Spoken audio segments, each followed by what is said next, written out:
All right, welcome. I'm going to have with me today, Celine. How you doing, Celine? I'm doing good, Steve. How about yourself? Yeah, listen, I'm brilliant. Thanks. Thanks very much for agreeing to come on. I appreciate it. Thank you. Thank you The very much, name. Steve. Oh, wow. Listen, you're more than welcome.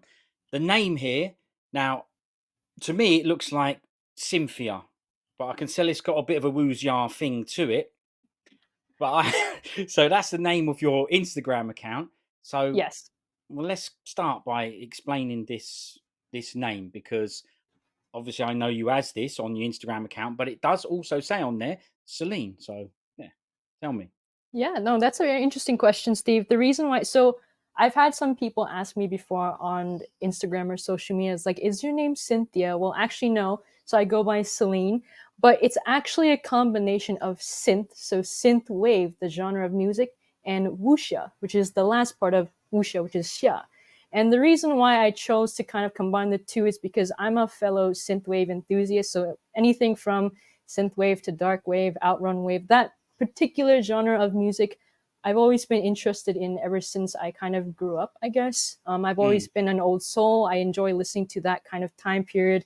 If you can see, it's kind of based on the background. It's a little bit cyberpunk influence there. yeah, I But I've see. always been very much invested in that type of musical genre. And I find myself kind of thinking that the two areas kind of intertwine in a way. And the reason I say that is because a lot of the time you think of the cyberpunk universe, we have a lot of characters or imaginary characters that often can be seen as a lone warrior or the urban wuxia kind of character that you might see in like a Shaw Brothers film. And so I've always kind of admired and felt that the music of synthwave, just generally speaking, kind of spoke to my soul, and I felt that they were very similar, wuxia and synthwave. So I kind of just combined the two, and it's just my two favorite genres. Well, look, that was a brilliant explanation, and you know what? I'm going to say that that is very clever because even if people didn't get that, so if anyone does get that, Hmm. well, if anyone who doesn't know now, we do know. But if anyone didn't understand that, it's okay because guess what? I just read it as a sort of clever way of saying Cynthia. Now, I know it's not pronounced Yeah. Cynthia, but you see, it's still a name. So even when you read it out and you don't know the background, it to me it was still a name that you could just read out. Yeah, exactly. And I kind of like, I think I kind of associated myself with that too, because I myself Mm. always have been immersed in those two universes. So, I mean, as I would assume a fellow Shaw Brothers fan as you know how there's always characters that are like specific, they have a code name, right? So I always found Yes. myself like, this is a pretty interesting name I would want to kind of, tie myself to. So I thought, yeah, why not? Yeah. Well, it's funny because I used to have a code name as well, and Hmm. Interesting. and that's what I always went by, and it wasn't as we know most names are given to you. Your nickname is given to you by others, and then it sticks whether you like it or not. And I had a name for a long time. I still have it. I mean, my friends and stuff. A lot of my friends only call me Sniffer was my name, and I used to use it Mhm. on the screen here, but then and I still did. So the first person I had on was someone who referred to me as Sniffer, so it was comfortable with him, and it was my friend's son Elliot who has learning difficulties, and he just calls me Sniffer anyway. So I went, Mhm. okay, well we'll keep this comfortable for you. And then the next person I had on was Grant, and he's my cousin. So I also went by the non-real name as well, but then I started getting on strangers, people I didn't know. Yeah. And then it felt not uncomfortable, but I just thought, Right. I want these people to come on and be natural and be themselves, and they're putting their real name on the screen. Then I thought, I feel like I've got to do the same. And I didn't really want to because, I wanted to stay a little bit private. I mean, you can only be so private doing this stuff, right? Because Right. I didn't want to do any of it. I didn't want to put my face on camera. I didn't want to hear my own voice. I didn't want my name on the screen. And as each step, as we got further down the road, each of my little rules, they weren't rules, but each of my little things, they kind of went by the wayside. So I went, oh, well, maybe I will put my face on camera, even though I don't want to. But I thought it made for a better vid, not because of my face, but just Right. because I wanted to talk about it and express better. And then obviously I thought, well, if they've come on and called themselves John, I better put my name on the screen. So I never wanted to do it. I'd rather a Cynthia. No But even worries. No. but you know what? That's it. So we've both got name stories. So that's pretty. I don't know. Is it interesting? Yours is much more interesting than mine. But there you go. But Yeah, mine, thank you, see, Steve. another thing is my mum told me, she knows that I have that nickname, but when she started watching these, she said, "Get rid of that name, Sniffer." Right? Now, Yeah, if anybody else told me that, I'd go, "No, I'm keeping it on purpose mhm, because they told me to get rid of it." Right?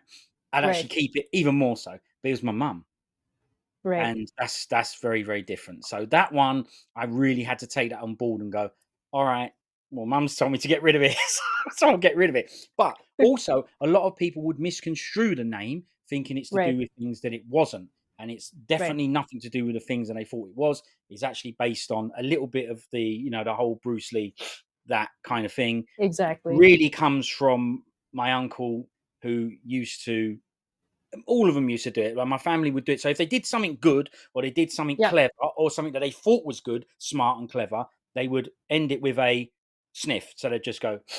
And sometimes you would just do the sniff and you would know. So the person wouldn't have to say anything. They'd hear the sniff and go, all right, what's he done now? And that carried me through into all my jobs in offices and everything. And that's where, so they end up, people just end up calling me that. But they also do it as well. They do something. And if it's a written thing and it's on a message, they write sniff. And that's basically, it's kind of a sign off as if to say, done something brilliant. Yeah. So, Yeah, no, I think it makes a lot of sense. And that's very interesting you share that, Steve, because I think it's kind of like a, I don't know, maybe it's like a social cue or something that you and your relatives, your family members kind of have a yeah. tight knit sort of a connection. It's kind of like, yeah, this is kind of our way of communicating, right? Or it's, Yeah. and I might be going a little bit ahead of time, but I don't know if you there's a scene I remember it's like in the Five Shaolin Masters, they do this thing, They like those do hand this signs, thing. Yeah, that's right? right. So Yeah. it's kind Yeah. of like a little bit of a, this is our kind of gang thing, but not, again, not to go into that realm, but it's kind of like that sort of like, what you do. And that's what everyone else understands. Well, you know what? You explained it better than me in a shorter time than me, and it's supposed to be my explanation. But yeah, you are right, and I love the fact you did the Shaolin one because that's right. I think they did that to let people know that look, you're part of this clan, and you're part of this Hmm. group, and we don't want to be known to others because we'll get arrested, killed, murdered, whatever, executed or whatever. Yeah. So yeah, yeah, brilliant. That's good. So there you go. Now I don't know if you want to share this, but I think it's on your profile, so I think it's all right. Can I confirm? Are you in Canada? Yes, that is correct, Steve. Okay, well, that's quite interesting because that's the first time I've had someone Canadian on, or at least from it, who's actually sitting in Canada. Isn't it a good connection? There's no delay or anything. No, actually, we're in right like in the end of near the end of summertime. So we're actually about to enter the fall season very soon. And so it's kind of that time where it's like, yeah, might as well enjoy as much as you can, under the sunlight. It's funny because Canadian weather is pretty weird. For us, it's like you always got to bring a sweater or some sort of long sleeve with you just in case, because you Hmm. never know when a hint of snow just kind of falls on the ground, or it's just a funny, funky way in which Canadians like how we live. And it's funny because now even my parents too, they're always just like, yeah, we're just gonna leave like the snow shoveling stuff outside just in case, even Just though think it's you like never know. Yeah. you never know, right? But it's I would say that living in Canada, I was born here, so I'm 100%. I've been immersed in the Canadian Western society and also being East Asian too, and so it's very nice because we have a very we're pretty much well known. Maybe you might know this too, Steve, of being multicultural, right? And so we do get a chance. I've always gotten a chance, and I really do enjoy immersing myself in different cultures and learning about different historical facts and other people's experiences coming here to Canada. And so I think it's nice for me to hear. Fellow non-Canadians what they think of what how Canada is like, right? Because it's like, oh, that's just cool, and seeing. You don't often get a chance to see Canada in too many films, unless if it's like I don't know in Vancouver or Alberta where they need a shot of like a Yeah. bunch of forces. But other than that, it's always been a nice place to live in and a place to kind of just immerse yourself in everyone's experiences. Well, you know what? It does look good, and it's funny you should mention the whole. It's not in films that much. Rumble in the Bronx. It's called Rumble in the Bronx. Yeah, it's not shot in the Bronx. So there's one for Mhm. you. They didn't even admit that it was in Canada. Exactly. Right? Yeah, but it's. I don't know much about Canada, but I have got one name that I'm going to throw out there of a Canadian that I know. George St. Pierre. Oh yes, GSP. That's Yes, right. yeah, yeah. Yeah, there's one that I know. He's a famous one. Yeah, and Mhm. obviously he was, or he used to be a UFC fighter.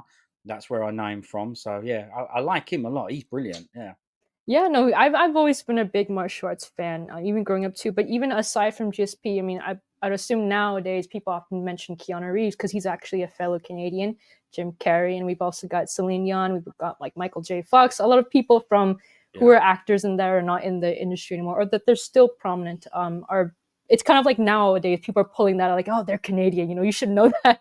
yeah. I But yeah, suppose. I Yeah, mean, it's always been, I think, I guess it's often like this persona or this perception that Canadians, we're pretty low key. We don't often like to seek a lot about the drama that we have. But other than that, we I think every country or every place has its flaws too. So yeah. most Other than that, certainly. Yeah. yeah. Definitely here for sure. One of them isn't the weather. I mean, even though everyone hates the weather here, British people tend to not like the weather. I love the weather here. It was sunny today, which I don't like. I don't like bright, Oh but really? it was raining, but it Okay. was sunny. Well, I love that. Raining and sunny. Yeah, Interesting. it was raining and sunny. You can never tell what the weather's going to be. Doesn't matter if it's summer, winter. You can never tell. I like that randomness of it. People don't like it when it gets dark and it gets wintry and it gets cold. I don't know why, but that gives me. It kind of makes me give me more energy. So if I have to get up early in the Interesting. morning and go somewhere and it's dark and raining, I get excited and go, brilliant. There's a little bit of rain there and it's pitch black and dark, and I like that. But most people go, oh, I really don't want to go out because it's raining and it's dark. But yeah, I love it. So, and I get plenty of that here. So. Oh, I that's really interesting you point that, yeah, Steve. I mean, actually, I think that does happen often in Canada. I yeah, will say, which is kind of why there's always like, you always got to make sure you're prepared and stuff like that. Check the weather and all those kinds of things. But I find that a lot of the time, I think the weather often, at least for myself, speaking on myself, sometimes it does affect one's mood in a sense. It's kind of like, well, if it's nice and sunny, people tend to prefer that over, rain and thunderstorms. But I think it depends. I think for someone who's creative, I'm not sure if you're like this too, Steve, but for me, I feel like, especially when it comes to like stormy, dark weathers, I find a lot of inspiration from like, just those moments when you just hear the rain and just seeing the yeah. sky just turn dark. You just feel like, yes, this is my Yes, moment to think of something yes, creative, right? yes. And so I love that's it. you're just like in your little hub, and you're just contemplating and figuring out what's my next video gonna be about, or what's my next, just stuff just starts to kind of blossom in your brain at that moment. So I think Yeah, it's just a cool source of inspiration. yeah. Funnily enough, I find it calmer, quiet, even though it's raining or a thunderstorm or whatever. I find that, and maybe it's because everyone else runs away and hides. The place becomes more peaceful. Yes. Whereas obviously if the sun's out, it's the complete opposite, right? Everyone Yeah. comes out going mad. They've all wore different clothes, not knowing that it's going to rain in 2 seconds' time. And, you know, the energy is good, I suppose, because for some reason it makes everybody happy. And Hmm. I suppose that's a good thing. But I'm walking around in the dark and the rain, and I'm perfectly happy with it. So yeah, but it takes all sorts, they say, don't it? Yeah. Yeah, I it thought of does. another And famous Canadian, but he's not oh, you famous. did. To me, he's famous. His name is Yeah. Ariel Helwani, and he's an MMA journalist. So Oh, okay. yeah, Interesting. yeah. So Yeah. he lives in New York, but he often says that he's dual citizenship, and he's a Canadian at heart and stuff like that. So I listen to all his stuff, so I hear a lot. Yes, so maybe I do know a lot more about Canada than I Oh thought. no, that's good. That's a good point you make, Steve. Yeah, right, there No, you no worries. I'm not gonna get offended if no one knows anybody. I just think it's cool. Like, not we're yeah. all coming from different parts of life, right? And so there are things that I might not know that you know, and there are things that you know, or vice versa, right? So I'm coming from a very open-minded space right here. So That's it, and that anything. as we all should. And listen, I've seen Rumble in the Bronx. I know everything I need to know about Canada, right? Yes, I've exactly. seen it. Yeah, I know exactly what it's like. But now, look, I'm going to ask this, and you don't have to answer it. And I'll ask anyway. You mentioned your parents and that you were born in Canada. Would it be okay to ask where they're from? Yeah, so actually I am both Chinese and Vietnamese. So I'm half Chinese and half Vietnamese. And I've been raised in a pretty interesting setting. So I think I've mentioned earlier that I was raised, again, being a Canadian here, kind of a mixture of Eastern points of view and the Western points of view, right?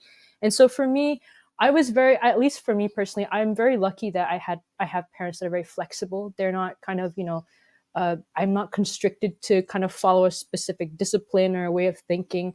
But that, even given the fact that I do come from being Chinese as a very traditional background and being also Vietnamese too, those two cultures are very similar in terms of customs, in terms of like the way that you think about life, the way that you approach, the importance of our ancestors and the generation that kind of passes on. And so for me, I've always been very fortunate and grateful that I come from these two very rich cultures that emphasize on the importance of enlightening one's mind through history, but not conforming to a specific way of thinking. At least that's how I perceive it. Now, Sure. not every single person that is also of, Chinese descent or of the same ethnicity may approach that. But for me, I think the importance of martial arts has also been emphasized in these two cultures. And being somebody who grew up in a space where I'm, again, very fortunate that I grew up on martial arts films, that really helped shape my point of view and my approach to reality and the way how I see people in general. And so I think, especially my parents, they're huge fans of Shaw Brothers films. They love really old school. I mean, I'm talking about ATV, like TV show series and TVB stuff too, right? And so Yeah, exactly. Yeah. I, They would yeah, have I've been always, properly immersed in it as part of their culture. Us guys had to exactly. seek it out. We had to find it. We got Yes. interested in it, saw something, and then continued that interest. But yeah, they it would have been part of their growing. It's part of my growing up as well, but Yeah. not traditionally part of my growing up. It just became Yeah. it. Yeah, yeah, Yeah. And I think for me, I guess it was kind of just a natural source of inspiration, or I was exposed to that at a very young age. I'd say about maybe 5 to 7 years old was when I was very well aware of the effect of television and how it can kind of affect one's perception of the medium itself. And so, yes. being immersed in that space, I mean, I was again very immersed to American films, Hollywood films, but I Mm, would definitely say the East Asian cinema, specifically Hong Kong films and TV shows, was a huge influence into who I am now, right? And so I've been very grateful and fortunate enough to kind of understand that a lot of these films helped me to understand the meaning behind, I guess you could say, like, what it means to kind of stand up for oneself, loyalty and respect to your elders, to tradition, and also the appreciation that I have for even Western ways of thinking, in a sense, when it comes to individuality. So not only kind of finding a way to assume that, one has to stick to the old way of thinking, but to kind of find a way to enlighten yourself to adapt to different, perceptions or environments that maybe those traditional ways of thinking might kind of have a more complex sort of emergence into them. I know it's a little bit vague, but it's, I guess, my way of understanding that I kind of was lucky to kind of enlighten myself through different sources of information and experiences here. Well, you are speaking like a scholar of sorts. I So I'm appreciate sure we'll that. get there.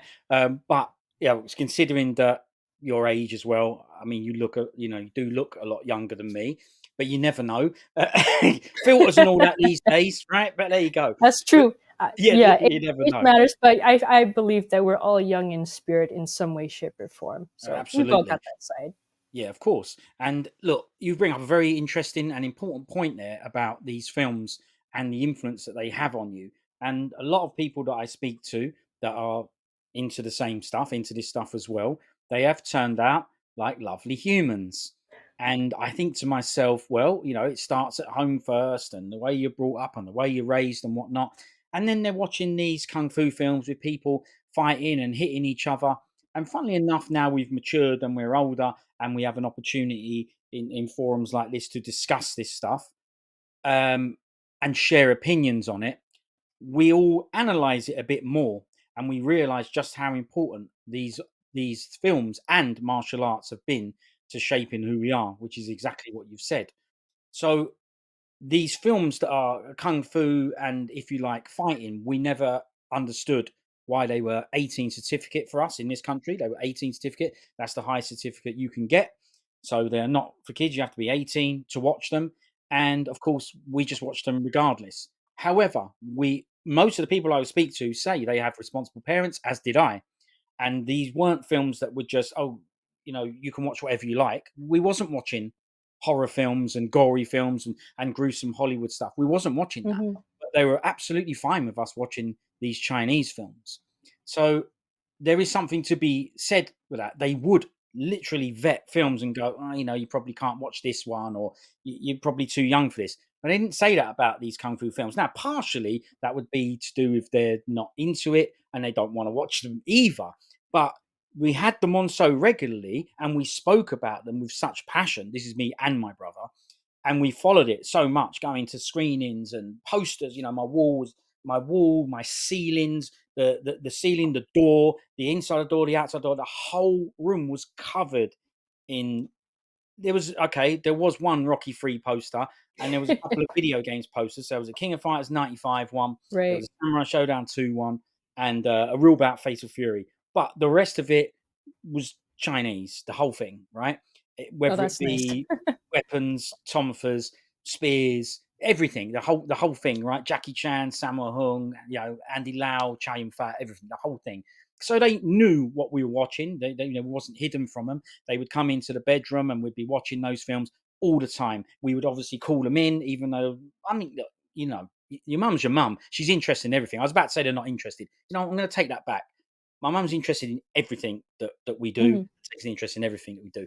Don't want to talk about it too much. I'll end up crying my eyes out. So let's just not do it. But even so, she's brilliant. So I would call her in, Mum, come and look at this. And she'd go, all right. And it was never, no, I'm too busy. I can't be bothered. So this is a thing I say, it Mhm. starts at home. It is true, right? It starts at home. She would come in, sit on the edge of the bed, watch these fights with me. So she knew what I was watching. Yeah, it was fight, but it weren't bloody, it weren't gory. Even the stuff that was hard boiled, about tomorrow, the killer, it was, I don't know, artistic and whatever. I don't know. Mhm. I never found it gory. And obviously they're analyzing us growing up and seeing that we're not bad kids. We ain't doing bad things. We're not hanging around with bad people. We're coming back from these places and these screenings. We're meeting nice people. We're not changing. We're not being horrible. We're not swearing. We're not fighting. Whatever it is that you would see and start to recognize in your kids that maybe they're associating with the wrong things, we weren't exhibiting that.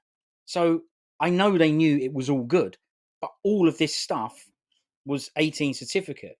And I accept that, but none of it is harmful. And I've asked plenty of people, would you play these films to your kids? And of course they've said yes. Number one, they had it played for them and they grew up watching them and it done them no harm. And they know what these films are like. So they're brilliant. And I do think that they instill, sorry, very, very Mhm. important morals. And remember, I'm British, right? And I grew up in London, so we have all cultures. Even though I'm old, doesn't matter. Even when I was young, even when I was a teenager, we still had everything, and we grew up with it all around us, experiencing it all, going to different weddings, different concerts, different dance places.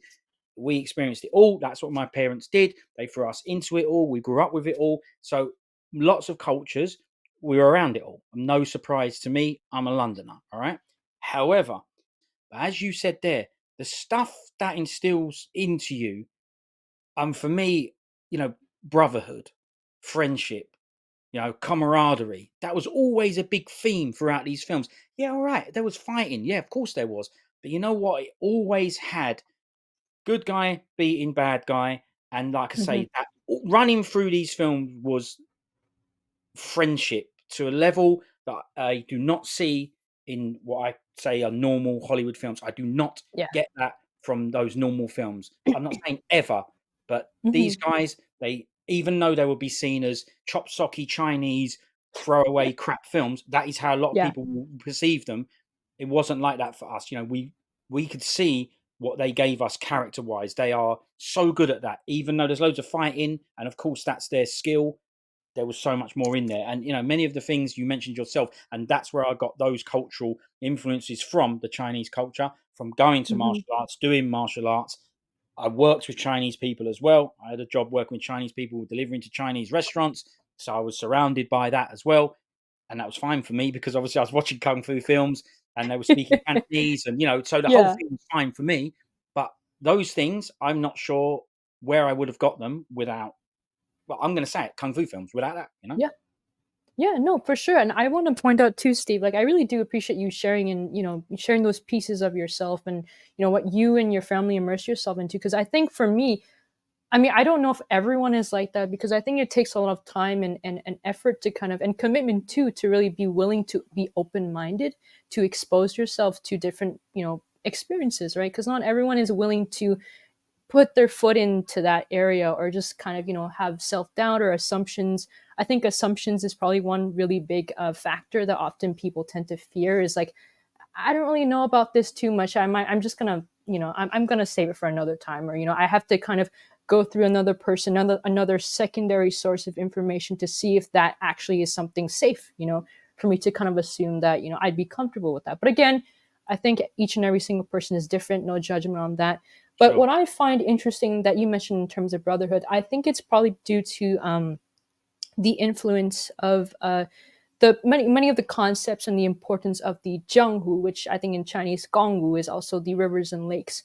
So the essence of a lot of the wuxia films, and even we're talking about Hardboiled, we're talking about John Woo, a lot of those elements within the wuxia genre has pretty much influenced the importance of brotherhood, loyalty, and respect in all those aspects, even righteousness too, because I think it's that element of how people tend to assume that before, back in, many years ago, even going back to the water margin with the 108 heroes, right? That was a very strong belief system that I think a lot of those individuals were stuck towards, right? It was because we've got to do this in order for us to kind of conquer and show the world who we really are. It's not even for recognition. It's just for us to kind of put our statement out there, and we have a certain purpose, right?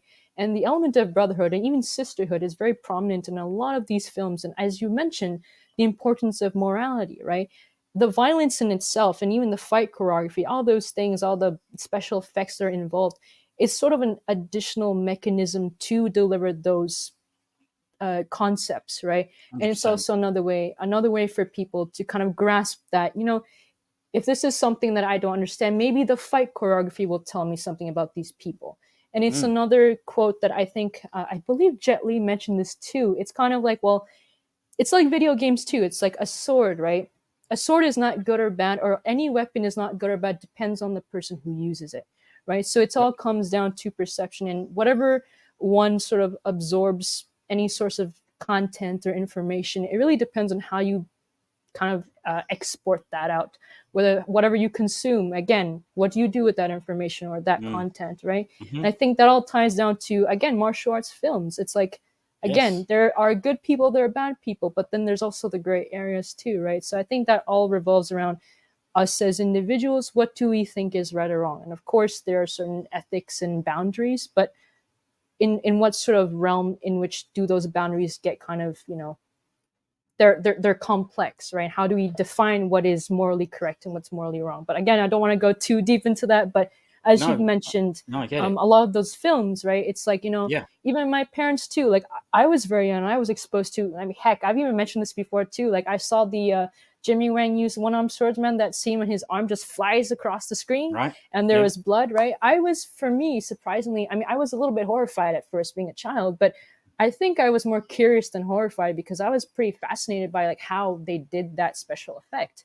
And I Right. think for me, I think my parents, coming from a background where they were, again, huge fans and enthusiasts of this film genre, they pretty much had sort of a sense that they knew that I wouldn't kind of grow up and, consume these films in a way that I would probably turn into somebody who would, want to go out there, hold out a sword, and just, do Right. some crazy stuff out there. But no, they kind of, more so, I think the purpose really depends on how the consumer wants to approach the material, right? It's like, well, if I'm going to watch kung fu films or any other martial arts film, what do I want to get out of that? And is do I want to learn about morality and learn about the significance of, doing good things, being a good person, not needing any sort of recognition, or am I going to fall into that, rabbit hole of like, oh, there's the underworld, there's crime, there's illegal stuff going on.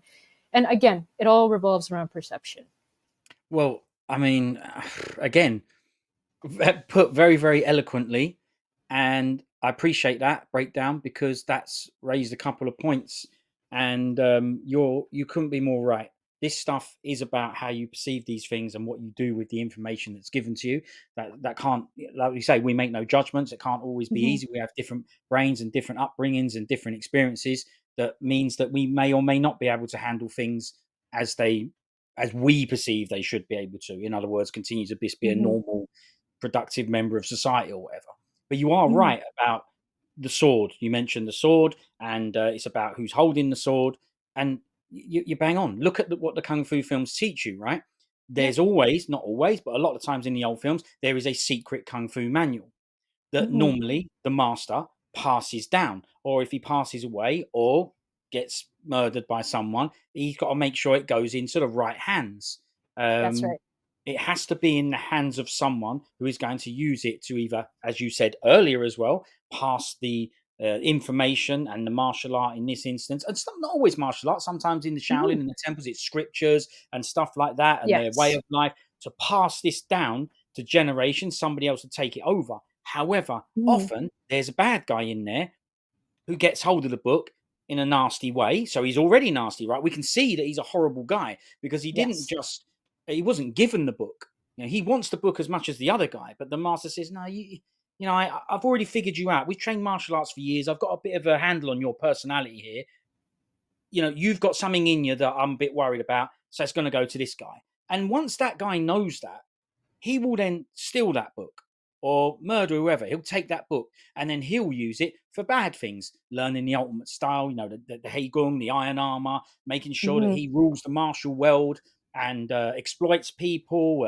They can't have their selling the apples on the stall without him sending the people round to exploit them and take money. He uses it for evil, but Mm-hmm. it's about then getting that. So you can see there what you said about the sword. So that guy, he's got the book, and it's the same book. It has the same information in it. But one guy is going to use it for good and pure reasons and continue to pass it down so that they can respect the ancestors and stuff like that. And you learn all that. And then another guy is using it for bad stuff. And of course, as we're watching this film, the baddie is fun. He's the most interesting part, right? He makes it fun and enjoyable.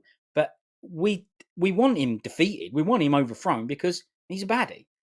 Mm-hmm. And I mean, I'm not saying he never, maybe he wins sometimes, but not in the ones I was watching. I mean, he always got done. He always got defeated. And even if he was the best, right? And it brings me on to what you said about these fights, and they're not just fights because they ain't just fights. You could Yes. watch them and go, it's just a fight, it's just a bit of entertainment, but they have stories within those fights, Yep. and problem solving. And if he knows the best martial art ever, how are you going to beat him? Well, you have to figure out, how do we beat this guy? And that is problem solving, where we can link that to, I don't know, education, studying. They had to Mm-hmm. study and go, we must find a way to get this book back at all costs, and they did find a way. So they did problem solving and figured out how to beat him. So you're right there. The fights ain't just fights, they have stories, and it is all about who has the information and what they do with it. So yeah, I agree wholeheartedly. Yeah, no, for sure, Steve. And I think you've also brought a very interesting, an interesting idea for me, which is that if you remember a scene, or even the film, the Tai Chi Master, Yuen Woo Ping, right? Jet Li with Chin Siu Ho, right? That's a great example of what you've explained, right? They're two individuals both coming from the same Shaolin temple, and they're here to learn about, they're learning Shaolin martial arts to enlighten themselves, right? And you have one character who's kind of interested in power, fame, women, and gaining status, becoming a famous general, and one which is Jet Li's character who's more about enlightenment, using his knowledge in Shaolin to teach other individuals about their path to enlightenment, right? And so I find that's a very interesting point that you make, because it's also about how his master kind of passes on that book to, I think it was Jet Li's character, right? And he's like, oh, he tells Chin Siu Ho's character, the villain, right? Who's like, oh, you've got to be careful about your path. Make sure you don't indulge too much. But he ends up finding out that it's not really about the path of enlightenment, but he wants to control his destiny, because he realizes that Jet Li happens to be a much prominent and much more a better fighter than him, right? Based on his experience. And so I find that, again, it's all about how do we internalize a lot of these ideas and concepts, then that it's not just about fighting, but realizing that sometimes even these characters like Chin Siu Ho's character, he actually it's actually beneficial, because he actually allows us to see that Jet Li's character has a moment of self-actualization of, oh, it's Tai Chi that actually can defeat him, right? So I find that a lot of these things in films, sometimes I think it does require a little bit of time and effort for us as viewers to kind of pick that out, or even Sure, watching sure, the of course. film two or three, four times, right? That you realize that the villains are actually people who actually bring out the best in the protagonists, right? It's through their actions and through what they do that allows us to see the potential that the protagonists actually have. And what do we Yes. think about morality, right? And this is, oh, in this specific time period or universe, this is what's considered immoral or moral. But then as we move on to the John Wick series and many more short films nowadays, it's very complex because of how the narrative is being written, and even the traumas, the generational trauma or the experiences that the protagonists have now. It's more evolved, right?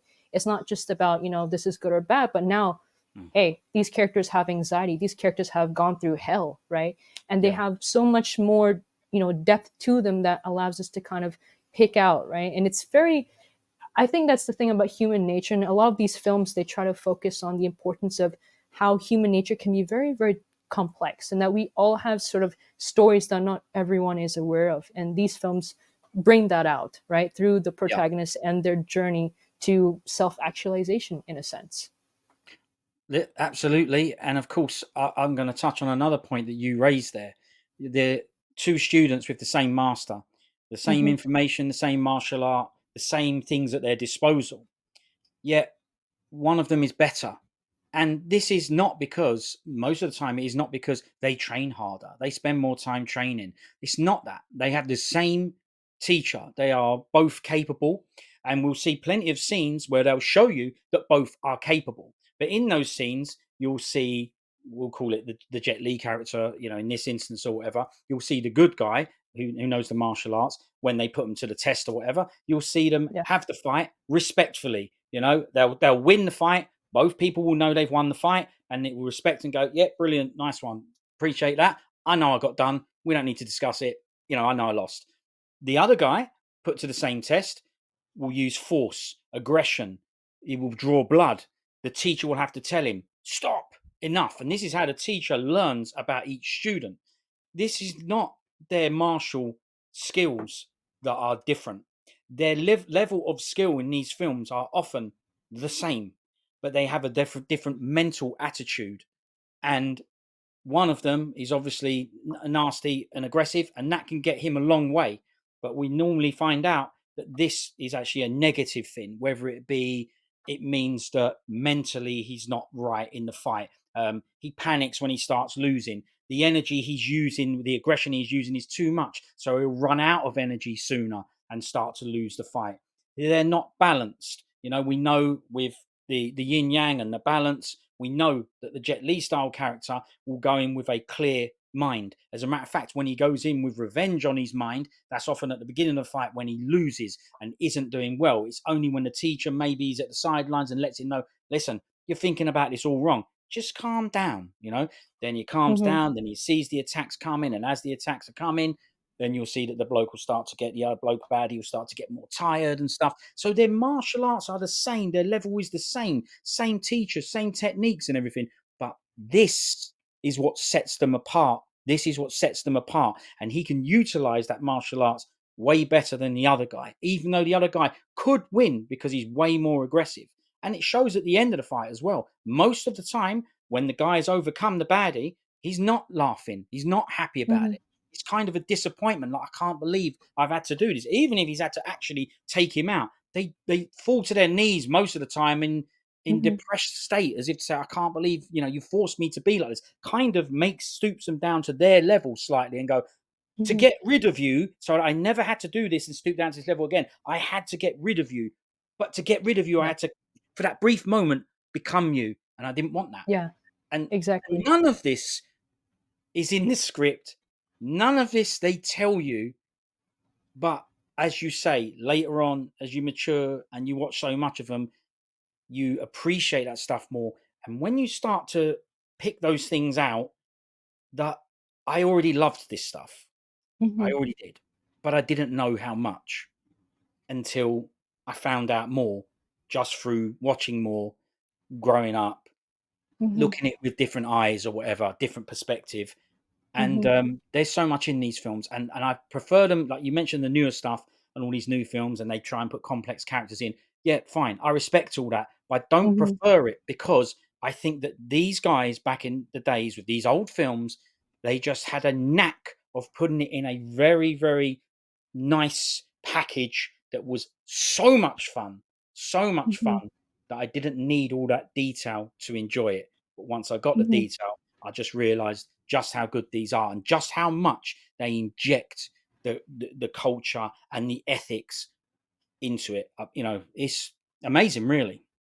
Yeah, and I think it also relates to there's two very much two quotes that I very much love and appreciate that Bruce Lee mentioned.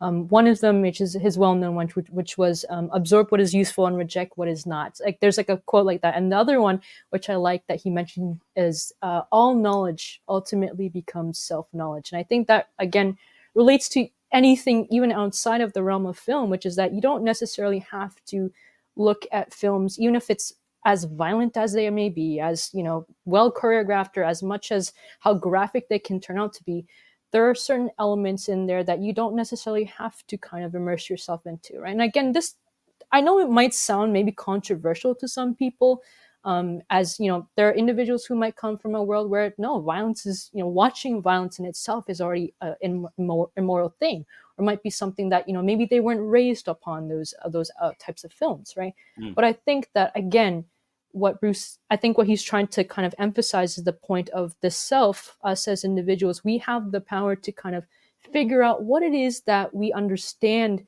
is meant to be portrayed in a certain way. It's kind of like, well, here's this experience that you're being immersed into. You're in a movie theater. You're watching something, a fight scene, right? You have two guys going out. Let's say one of them is holding a machete, right? As violent as it may turn out to be, it's up to you as the viewer to kind of see, is this trying to tell me something about the specific character development? Is it trying to add something more towards the narrative in itself? Is this specific fight scene trying to tell me something else yeah, aside from just two guys going at it, right? right. And I think he was also trying to emphasize that us as individuals, we have the power to kind of change the way how we think of these things. It's Mm, not necessarily always about good and bad, but how can we kind of understand it more from an objective lens, right? It's kind of like, right. again, critical thinking, right? And I Mm, think Bruce, again, emphasized a lot on the aspect of application through martial arts, right? You can't just, again, practice forms all the time, but you actually have to use traditional forms or whatever form martial arts system that you are a part of to kind of see how it works with you. And not everyone is going to absorb that information the same way as you do, right? So I yes. think that, again, that depends on how much you were kind of raised upon, what society has told you, what your family has told you through the books, whatever that may be. But in the end, it all kind of comes down to the experience, right? And I think that in itself is the genuine human, the human kind of uh, experience that all of us kind of have to kind of go through. It's not just about uh, conceptualization, but more so about how do we actually immerse ourselves and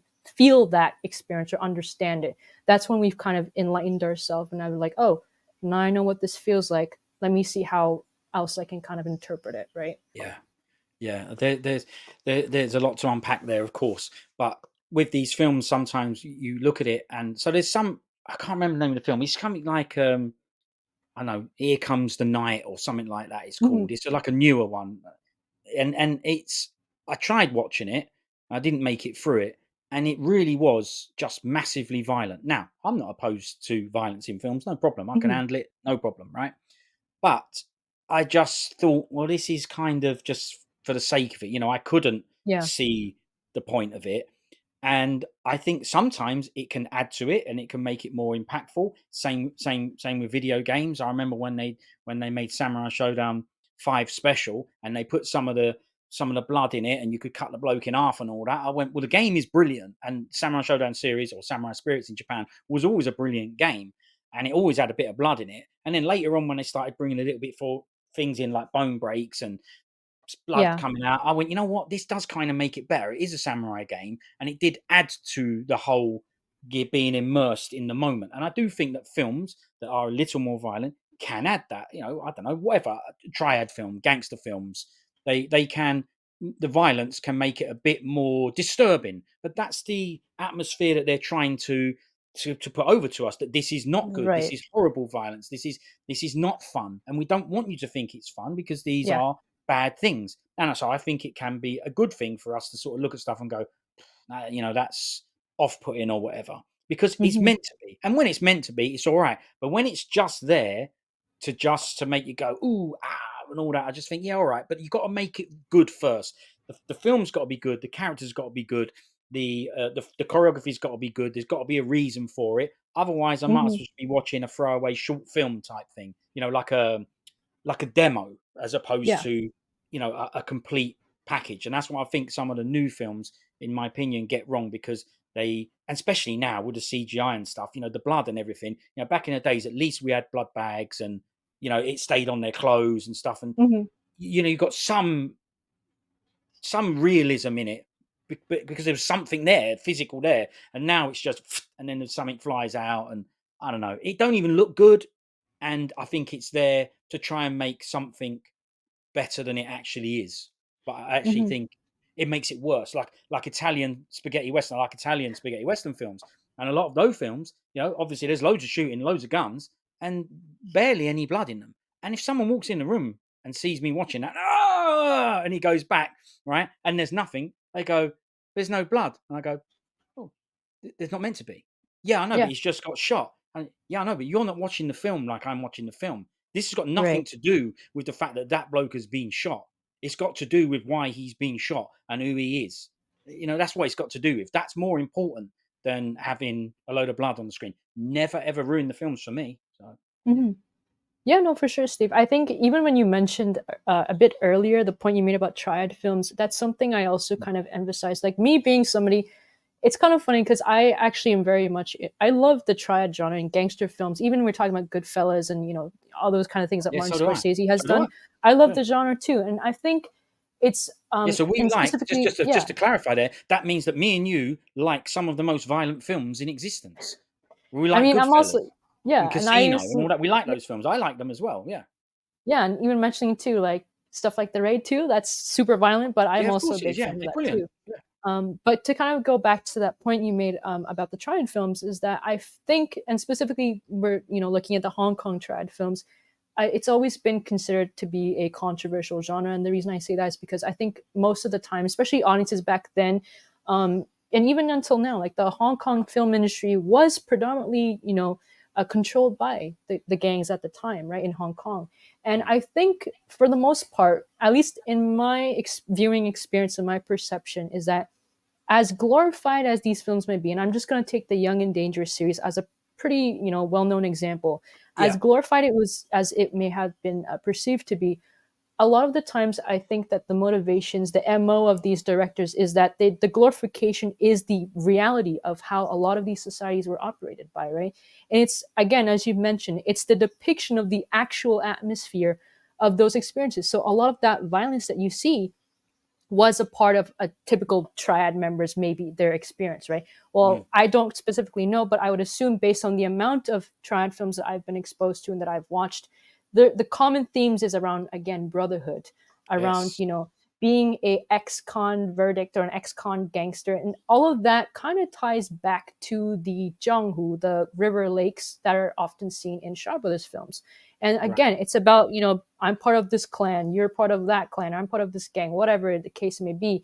And having a leader to kind of, tell you like, oh, this is, I'm the one in power, yada, yada, all that stuff. But in the end, it's not really about that. It's about the people who kind of try to make a purpose out of themselves. Either they're trying to escape out of that universe or they've been tied into that universe. So it's like us as viewers, depending on the narrative, it's like, well, what are we watching? Are we watching somebody who's trying to escape from this world, like in The Killer, right? Chow Yun Mhm. Fat's character, or are we watching them kind of continue this journey of becoming, are they interested in going to the ranks, right? That's kind of, again, what Chan Ho Lam's character in Young and Dangerous is about, right? It's this evolution of, the characters themselves. What is their MO? What is their motivation to still be associated with this particular atmosphere or group of individuals versus somebody who's, again, like a lone rider type of energy, where it's like, China Fat's character from The Killer, right? It's like there's so much depth and storytelling that's involved in us in order for us to fully understand that it is a controversial genre, I think, to some people. And even myself, when I was exposed to it, I thought, well, why is there so much,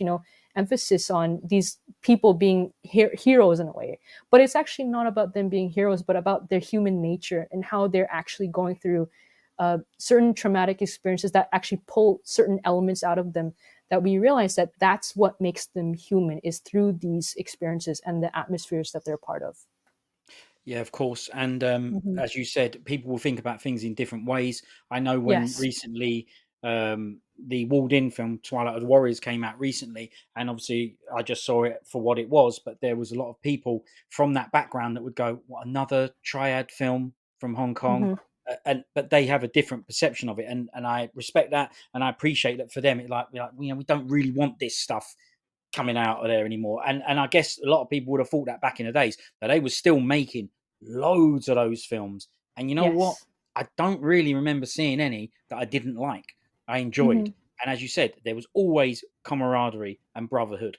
And there was always some consequence for the actions. So Hmm. although we may have just seen at the start big massive, running into each other in the streets and just chopping regardless and whatnot, Right.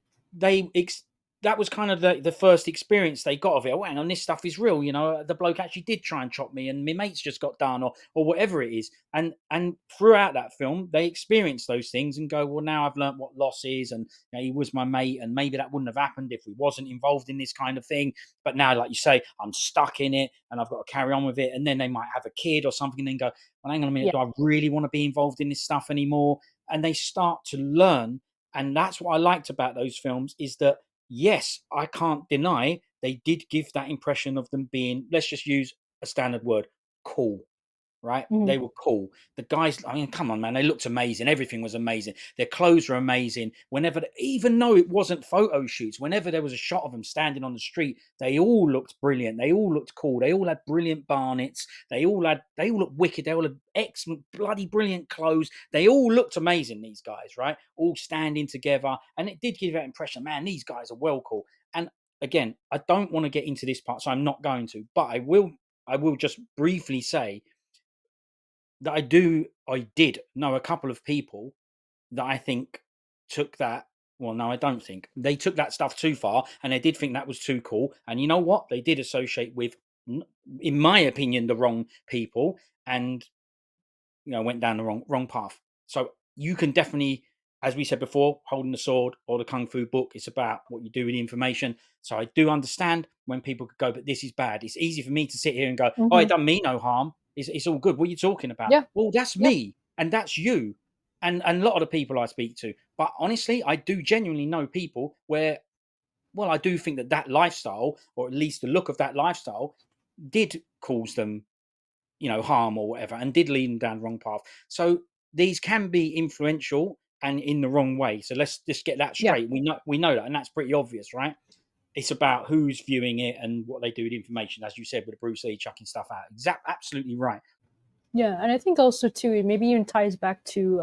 I mean, I don't know if I'm speaking on behalf of a lot of film directors in Hong Kong, but from my research and from what I remember hearing was that a lot of those Hong Kong directors had experience and exposure to those specific areas of triads being around and gangsters. And I think it's a lot again about what they've been exposed to and incorporating those into their films, right? To tell people that again, it's really about how subjective it can be and how objective it can also be, right? So again, it's going back to, well, even like I'm just going to take A Better Tomorrow as an example, right? Chow Yun Fat, Mark Gore, his character blew up the screens in 1986, and I'll tell you this: my dad was so impacted by that.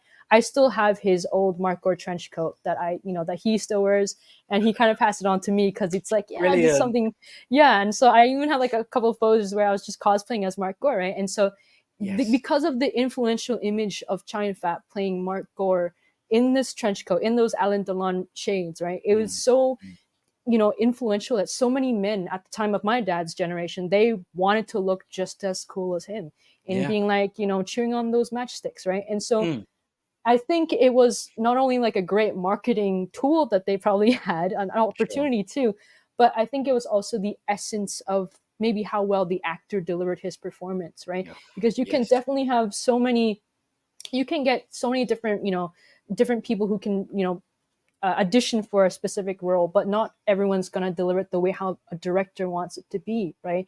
And I think it's also due to maybe even the actor's portrayal of those characters, be it a villain or a protagonist. How do we kind of relate to that, or does it resonate with us, or does it make us feel trigger a certain way about, oh, like they're not just representing one part of themselves, but maybe they're associated with a certain group of people. So again, it all goes back to these questions that I think us as viewers have in the back of our heads, is that, like what's the motivation behind these characters, right? And it's like, what is the point of these stories trying to tell us, right? And I think, Yeah. again, that involves a lot of, us trying to, pinpoint, like, is it something that I want to continue watching to maybe learn something about it, or is it something that it's Friday night, I want to watch some shoot 'em up stuff, whatever. It again, it really, I think it's about what are we trying to get out of these films, right? And Yeah. not everyone's going to do that, right? Not everyone's going to want to be like, okay, I'm going to sit down and figure out the motivation behind what these characters are about. No, maybe people like us might enjoy doing that. I mean, I love to analyze all these aspects, but not everyone's going to, want to do that. So I Of course. think it varies in the content of these. Again, it's different for every single person. Yeah, and it's there if you want it. Not in every film, but that stuff, it seems to be Mm-hmm. there if you want it, and you can just not take it so serious. I mean, I never took it serious. I mean, I always saw this stuff and thought it was brilliant, but Mm-hmm. well, if it was just a film, as a brilliant film, and I Yeah. love the films, but I never took it serious. But as I said, that's just me and most of the other people I know, and we're all good with it. You could show me the goriest horror in the world, and Mm-hmm. I'm certain it would do nothing. I'd just go, like, he's a friend of mine, right? Yeah. He's only a little bit younger than me, so he's still an old fella, and he can't watch anything like, I don't know, Saw or any of those films. Now he knows Mm-hmm. he's not an idiot. He knows that stuff isn't real. He knows it's the bloke ain't really getting his hand chopped off or whatever it is. Yeah. He knows that for sure, but he can't look at it. He turns Yeah. away from it, and he says, "How can you do it?" And I say, "Well, because I know I know it's not real. I know it's nothing." But you can see that with him, it's affecting him more. It's giving him more Yeah. distress. I'm sitting there going, "Oh, so what?" I know it ain't real, so it don't matter. And he's like, Mm-hmm. I can't watch it. This is that's happening. He used to say about a bit in Game of Thrones. I don't even watch Game of Thrones. I've got no interest in it. But he said there was a bit where he put something in his eyes and his eyes exploded and came out. And he said, I couldn't watch it. And I said, well, why not? It ain't real. But he's a Mm-hmm. different person, different bloke, and it affects him in a different way. Now, it doesn't affect him. It ain't made him into a madman or anything like that. But you can see that he's like repulsed by it, and that Yeah. literally has to turn away. So everyone's different, as we said. Yeah, I think it also brings out the fact that too, is that again, like, even I'll like, for me too, I can't stand animals being tortured in films. I'll Can't put that stand out, it. and I can't see, like, even if it's a dog dying in a scene, I will definitely Can't stand it. cry, right? I Can't think it stand it. again, for me, I think, and even maybe speaking on behalf of other people, there are individuals who have certain emotional triggers, or there are visual triggers that affect us in a way, right? Mm, And again, it really, again, it's the viewing, everyone's going to have the same viewing experience, right? And I remember I had like an old film teacher tell me this, which kind of helped me shift the way that I thought about films, which is that everyone's sitting in the same theater watching a film, but where you sit is going to change the way how you might view the medium itself, right? ah, So maybe mm, people who sit in the front, right, it's mm. a little bit different compared to those who sit in the back, right? I Yeah, mean, that's not my that I neck sitting think in the that, front. yeah, I Yeah, that's think what that's not what that that's the difference it makes for me. I'm like, "Oof." We call them the neck cracker seats. the Yeah. neck cracker If seats, there's none yeah, if there's none left, yeah. it's like, "Damn, there's no seats left. We'll have to go and sit in the neck crackers." Yeah, Yeah, you terrible. got to sacrifice for for Yeah. your ticket just to sit there because everyone takes all the back seats. But Yeah. again, I think again, as I've mentioned this again, perception is all that matters, and there's certain visual triggers or effects that maybe for some of us there's like that moment where you feel, oh, this is something that I feel like maybe I'll skip this for now. But I think it's all about decisions, and one, like, each of us, we have the power to kind of change the way we think about certain things, and not everything that maybe films or scenes that I find are violent or not for others, right? And vice Yeah. versa. And I Yeah. think it really depends on being open-minded to accept that everyone's viewing experience is going to be alternatively, different compared to how I might say. And that's kind of why when I think of like film criticism and Rotten Tomatoes, all that stuff, I can't. Like personally for me, I think it's great that people put out their views and opinions, but Same. for me, I always like to see them after I see a film, because it's like, well, let me try to figure out like how this kind of all ties up, right? And Yeah, it's for me, I've always thought like, if I see a film this way and someone disagrees, and that's okay, it's fine, of but course. just Yeah. don't try to impose your view and say that you're claim that you're correct, because not everyone's gonna maybe Oh, agree with that, absolutely. right? Yeah, yeah. Yeah. I mean, my mate's the same. He'll go, "Oh, I've just checked this film on IMDb, so I'm going to give it a watch." And I went, "What? You're going to let IMDb tell you to watch it? I'm not going to watch this one because it's a 3 out of 10." I'm like, Yeah. but you might think it's a 10 out of 10. I don't understand. Why are you doing this to yourself? Watch it for yourself and then make your Right. own decision. I'm the same as you. I'm more than happy to read what people think after I've seen Yeah. it. But other than that, I don't bother with this stuff because it's like, well, I'll see for myself, thanks. There's loads of films on there, 2s and 3s out of 10s, and I love them. So Yeah. what's the point, But I don't know. I just use it as a guide, he says. But you're so right about the animal thing, because there you go. I Yeah. said with the horror stuff, I'm like, yeah, so what? But I don't know if you've seen it. There's an Owen Wilson film called Marley and Me, I think it's Oh called. yeah. I hate that That film. one. Yeah. Yeah, because there's nothing. There's just no joy in it. There's no joy in that film. It's an animal film, and we all sat down to watch it. Went brilliant animal film. Let's go. And then halfway through, we're like, it's ain't going to change it, because this Yeah. film is just sorrow. This is not what I want from an animal film. Listen, Right. maybe it's what somebody else wants, but I went, no, I don't like this film. It's just not happy enough for me. There was Yeah. another one with Guy Pearce. I think it's called something like Two Brothers, and it's about Hmm. baby tigers. I don't know if you've seen that. I hate that film because, again, it's just, all right, we're going to get the bit, the bit that goes, this is all crap, but then we get the good bit. So, well, am I just Hmm. going to sit here crying through the old film? It's like crap. I don't mind crying if it's emotional, but nah, Yeah. the animal stuff, I'm the same. I can't handle it. And there's so many films that do it right for some reason, Yeah. especially these real run. By the way, if I'm gonna do throwaway films that I don't care Hmm. about. So if I'm going to watch a Hong Kong film or something like that, I try to be awake and take it all in because I genuinely love the stuff. But if I'm just going to bed, I will dash any old crap on. Now, sometimes this any old crap could turn into something that I really enjoyed.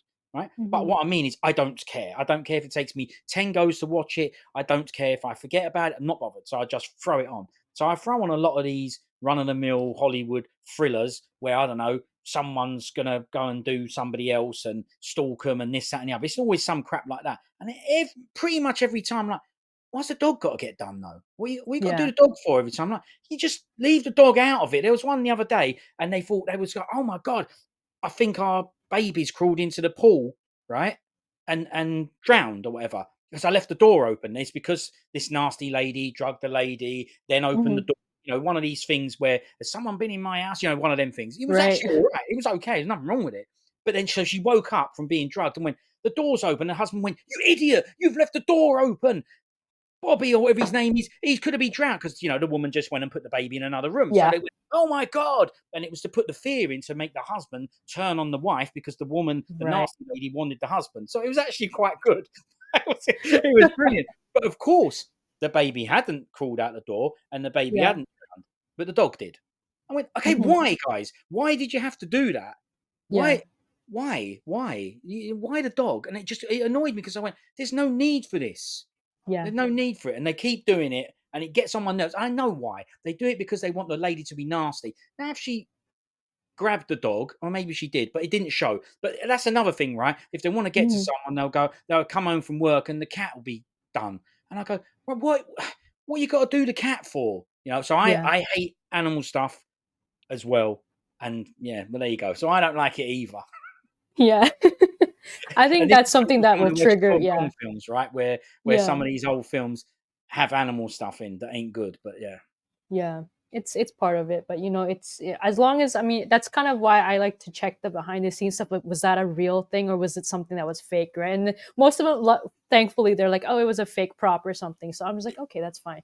But again, as you mentioned, a lot of these Hong Kong films do have a lot in terms of animals being tortured or just thrown. So I just kind of like, you didn't have to do that. But it Yeah. was, I guess it was part of the time period and the story that they Yes. were trying to tell. But Yeah, I you know accept that, and I love these films, so hmm it's not something that's put me off them, but and yeah, sometimes they cut these bits out, for us, right, and I don't right. want them cut out. I understand why they cut them out, I kinda, in a way I like it because I go, "Yeah, I don't like that bit either," but as I always say, I've got a fast forward button, I don't need to watch it, especially Yeah. these films, they're old films from the '70s, I've seen them hundreds of times, I know what's in there, we've grown up with our films being censored badly. I don't. Then you tell me you're bringing out the ultimate boutique Blu-ray version of it, and then you're cutting bits out. It's like you're taking me back here. You cut stuff out back in the days. Now you're still editing, cutting stuff out. Just leave it in. Let me fast forward it. If it's okay to have, I can't understand the things that they say are not okay and the things they say are okay. Now I just look at hmm someone and go, well, it's okay for that, but it's not okay for that. And sometimes, well, it's opinion, in it. It's all subjective Yeah. anyway. Right. So I appreciate no one's going to get that right for me, apart from just give me the full film, and I'll choose to watch it or not watch it again or not, fast forward it or not. Just don't pretend that you know what's best for me. Don't hmm don't don't make decisions for me. I can make a decision for myself. I think it kind of ties into the idea when it comes down to film and just the aspect of what it means. I think there's a fine line between watching something for entertainment versus criticism or just pure cinema in general, right? I think that's why avant-garde cinema, as I find it to be quite an underrated genre, particularly. I think that's where creative freedom lies in the true essence of the filmmakers themselves and what they want to express versus entertainment, which is this is what the audience wants to see, right? I Mm, think there's a difference between what filmmakers, when it comes to experimental films, right, or even independent indie films, right? mm, There's a lot of creativity involved in that, but maybe limited budgeting. But I think that's the best thing that comes out of the independent films is how far can you take your creativity given the resources that you have, right? And then you have films that are within, for the sake of the box office, for the sake of entertainment and getting marketing and fans and yada yada, all those kinds of things, yeah. right? Not to say that there's anything completely wrong with that. I mean, heck, I've been seeing everything Wolverine and Deadpool everywhere. I've Mm, been going around the city and looking at Heinz ketchup, just completely, it's just everywhere, right? And yeah. there's nothing wrong with those Marvel films and superhero films. Go ahead, watch them as much as you want.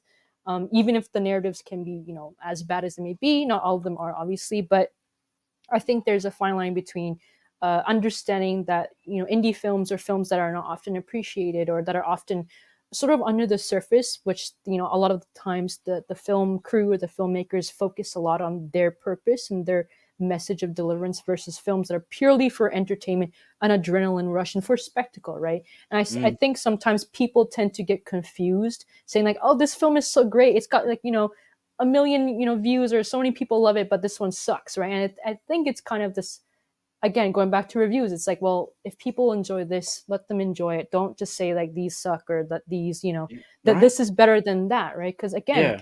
I Yeah. I might not like superhero films as much as you do, but hey, like if you like it, it's your thing, right? It's not Of like, course. I think Yeah. when it comes to genres, and for me, I love action films, right? I don't consider like every other genre like beneath action. Action is the top thing, right? But that Mm, was just something that grew upon me, that I was, it was a part of my childhood, right? That doesn't mean that I hate romance films or that I hate, rom-coms or comedy films, right? It just no, of happens to course be a not. genre that, for me, I grew up watching, right? But I find sometimes people tend to assume that certain genres dominate ones more than others, which I Yeah. find that, again, I don't want to go into that, those two sides where it's like, oh, this film is much, or this director is the best director that you could ever see, because all directors have their flaws, and some films speak to people more than others. And I find that film is so diverse and so complex. It kind of, for me, it's more about the story themselves, right? And it doesn't even come down to the actors, but it just comes down to what the point of these films are trying to tell you. And when it comes down to people putting on their personal reviews, I mean, that's great, but you don't necessarily have to like influence other people to kind of agree that that this is something that should be favored upon the entirety of society. Why are you not Yeah. liking this, right? So it's Yeah. like, yeah, I've got my own personal preference. So I think it's just, again, there's a difference between entertainment versus, film Correct. criticism or understanding. Yeah, and you're right that there's, especially with the big Hollywood blockbusters and stuff, there's a lot Hmm. less of people making the films that they actually want to make. They come up with an idea, and then the producers or whoever, or they do a test screen and go, "This ain't got enough of this. This ain't got enough of Hmm. that," and it ends up not being the film that they wanted it to be. And that's why you have to go back to, as you said there, low budget independent stuff to try and get Hmm. the real essence of what someone wants to get across. Hmm. And I like that. I want the person, whoever it is, to make, doesn't have to be a film, whatever, it can be a painting, whatever it is, to make what they want to do, to put out what they want. And if other people like it, that's brilliant, but you've got to like it first, Hmm. as much as you can. Even Right. with my videos, I they're never perfect, right? I never go brilliant, that's the best ever. And occasionally I sit back, if I do a little bit, I sit back and give it the old, I give it a sniff, you know what I mean? Okay. It does happen, right? Yeah, Nice but it one. could be something I've been Yeah. working on for ages, right? And Yeah. then I get something right and it goes in time with the music, and I'll go, yeah, good bit, right? So that does happen. But overall, obviously, I'm never 100% happy with it. But I always have to Hmm. go, yeah, but it is at least in essence what I wanted to put out. And I'll get plenty of advice from all over the place Yeah. telling me, yeah, but the title's wrong, the thumbnail's wrong. You'll get more views if this and more. I say, yeah, no, but I don't want to do that. That's not Right. Yeah. me, you Right. know. Right. And I think that's important. If people vibe with it, or however you want to put it, and they connect with what you're doing, then they connect with what you're doing. And that's the same with a film. Often I just think to myself, just put out what you want, and then see if you get whatever reaction. Because the best reaction you're going to get is from Hmm. yourself, right? Your own self Right. satisfaction, that you're happy enough with something that you put out. You can't be 100% because it could be down to your technical ability or the Yeah. information that you knew at the time, or whatever. I don't know. Like, look at me Barney at the minute. I can't get it under control, but whatever. There's always something where you go, look, it's not Yeah. quite right, but you've got to at least be happy with it to a point and go, well, this is what I wanted to do. But Yeah. there's No. not enough For of that.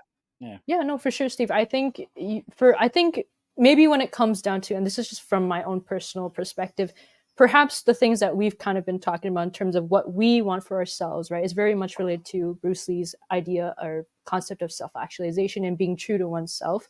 But Mm, maybe when it comes mm, down to another, if you look at this at another lens, maybe a marketing lens, maybe it's different. People are just like, yes. nah, this is stuff that maybe it's not going to work, right? You can't, like, again, it varies upon different disciplines, different lenses, right? Yeah. And that's not to say that, of course, expressing oneself means that I am closed off to everyone's, advice and their Of suggestions, course. because hey, there are people who can actually give you good advice, and Yes. you're like, yeah, let me take that. That's about, again, the growth mindset versus the fixed mindset, right? It's like, what are you willing to take that maybe it's going to benefit you versus something that, hey, maybe I'll try that another time. But it's, again, how do we respond to people's suggestions or advice? It's like, well, if I want to have advice or ideas, let me ask you, right? Versus someone who's imposing their preference, so to speak, Mm, versus, what, like, it all comes down to what is the content, what am I trying to deliver, yeah. how can I further improve this, and maybe if you guys have any suggestions, then let me know, right? But that Yeah. doesn't mean that I'm going to alter every No. single part of my No. content for Yeah. every single person's preference, right? So again, it's really about what works for you and what doesn't maybe resonate with everyone, and that's okay, because eventually the importance is, as you mentioned, it's what do I feel comfortable with, right? And Yeah. how do I deliver my purpose in the way how I speak and how I communicate to people, and maybe how does it resonate with each person. Maybe this video might not resonate with one person, but it'll resonate with another Yeah. person, right? So Right. there's always something for everyone if they pick it up or not. Absolutely right. And as you say, it's, if anyone's in ever any doubt, just go to some Bruce Lee quotes, because I don't know how that guy. I don't know. I don't know how he did everything he did Yeah. in that short space of time. Mind blowing. I don't know. He's not the same as most other people. Unbelievable, that guy. But I'm going to use this as a point, because you mentioned there about, oh, it's the stuff I grew up with, and normally that's probably the first thing I start with, and we haven't reached there. But because you mentioned it, we'll go there. Why do you watch this stuff? Now, I've got some kind of clue, because you were kind of immersed in it a little bit because of your parents. But tell me about how you first got involved in this stuff, why you Mhm. like these films. Yeah. Yeah. So again, going back to that experience too, Steve. For me, I would say that when it came to my childhood, that was more so exposure. I wasn't invested in it, obviously, because I was a child. I was pretty much like, oh, this stuff looks pretty cool. I just thought it was cool, right? But Yeah. when I started to really get serious and become like, hey, this is my vibe. I like this stuff. Was probably when I was about maybe my teens, like when I was 16, so to speak. And when I was 16, I think it hit me when I was walking to like some Chinese mall, and all of the times we all know the story of pirated films, right? Those places where there Yeah. was bootlegged DVDs and Yeah. stuff, I right? don't know nothing about them. Yeah. Yeah. Yeah, I have no clue about pirated DVDs. But anyways, so obviously in these Chinese malls, there were, we were very exposed to these, places, right? And I remember walking past by this store, and I was just, just like a small, like short minute walk or whatever. And there was a section which was all martial arts, Shaw Brothers, right? And I was about 16 at the time, and I remember just seeing an image of again, it was like a bootlegged DVD of Bruce Lee's face. Like it was just like a shot, a really cool shot of, Yeah. I think his eyebrows were raised, and it was for Fist of Fury. And I was just like, for some reason, I just stopped and I looked at that photo and I thought, this is really cool. And I knew about Bruce Lee when I was a kid, but I never really got a chance to understand the reasoning behind his films. I just knew this guy kicked ass and he was a legend, but I Yeah. didn't know who he was truly, aside from being a super actor, right, or a Yeah. super legend, as many people would say. And when I Mm. was 16, that was kind of when I wanted to know more about Bruce Lee. And from Bruce Lee, I immersed myself in martial arts films, which include Shaw Brothers. And through that, it kind of guided me to understand the meaning and the importance or the significance of martial arts in general. So I went from going from understanding and seeing traditional martial arts films, Chinese kung fu, boxing, sanda boxing, Shaw Brothers, all those Hung Gar styles, right, to immersing myself into other martial arts films, which is again Indonesian films, Thai cinema, all those things. And so it was kind of from looking at that DVD cover, right, which was kind of a funny, as bootleg, and it was not really clear, but you automatically knew there was Bruce Lee because of his facial features. I remember I was just like, it was about $2 at the time. I was just like telling my mom, like, can I watch that? And she was like, yeah, whatever, go ahead. And I took it home, right? I still have it actually because I kind of kept it as a reminder Yes. of this was my You this know, was I the was beginning. definitely going to ask that. Have you still Yeah, got it? Yeah. of course, I keep all my own stuff. But that was the beginning of myself kind of becoming a fan of, officially becoming a fan of martial arts films. And watching Fist of Fury at that time, I remember just after watching it, I told my mom, like, I was so inspired by the way that he delivered his emotions, right? I mean, I know a lot of people tend to say that this was a very aggressive perspective or approach to how Bruce Lee kind of portrayed Chanzun and his revenge against the Japanese people. Um, for me personally, I prefer Jet Li's version, but talking about Bruce Lee himself, I think it was more about his expression as a martial artist and his capabilities, his, You mean his Fist of Legend? Yeah. That. yeah, Fist of Yeah. Legend for Okay. Yeah. Jet Li. But Yeah. Okay. since we're talking about Bruce Lee, I want to talk about Fist of Fury and just saying that I Sure. think for me, I appreciated more about his self expression as a martial artist, right? And it was kind of from there that I was like, oh, this is really cool. Like, and I just automatically just loved every single Bruce Lee film from that one to Way of the Dragon. I started watching all his interviews. And from there on, I realized that he's a lot more than just a kung fu or martial artist. He's Right. a true human being who had so much wisdom ahead of his time, so much philosophy that he was just somebody who just happened to know more than what a normal average person would know.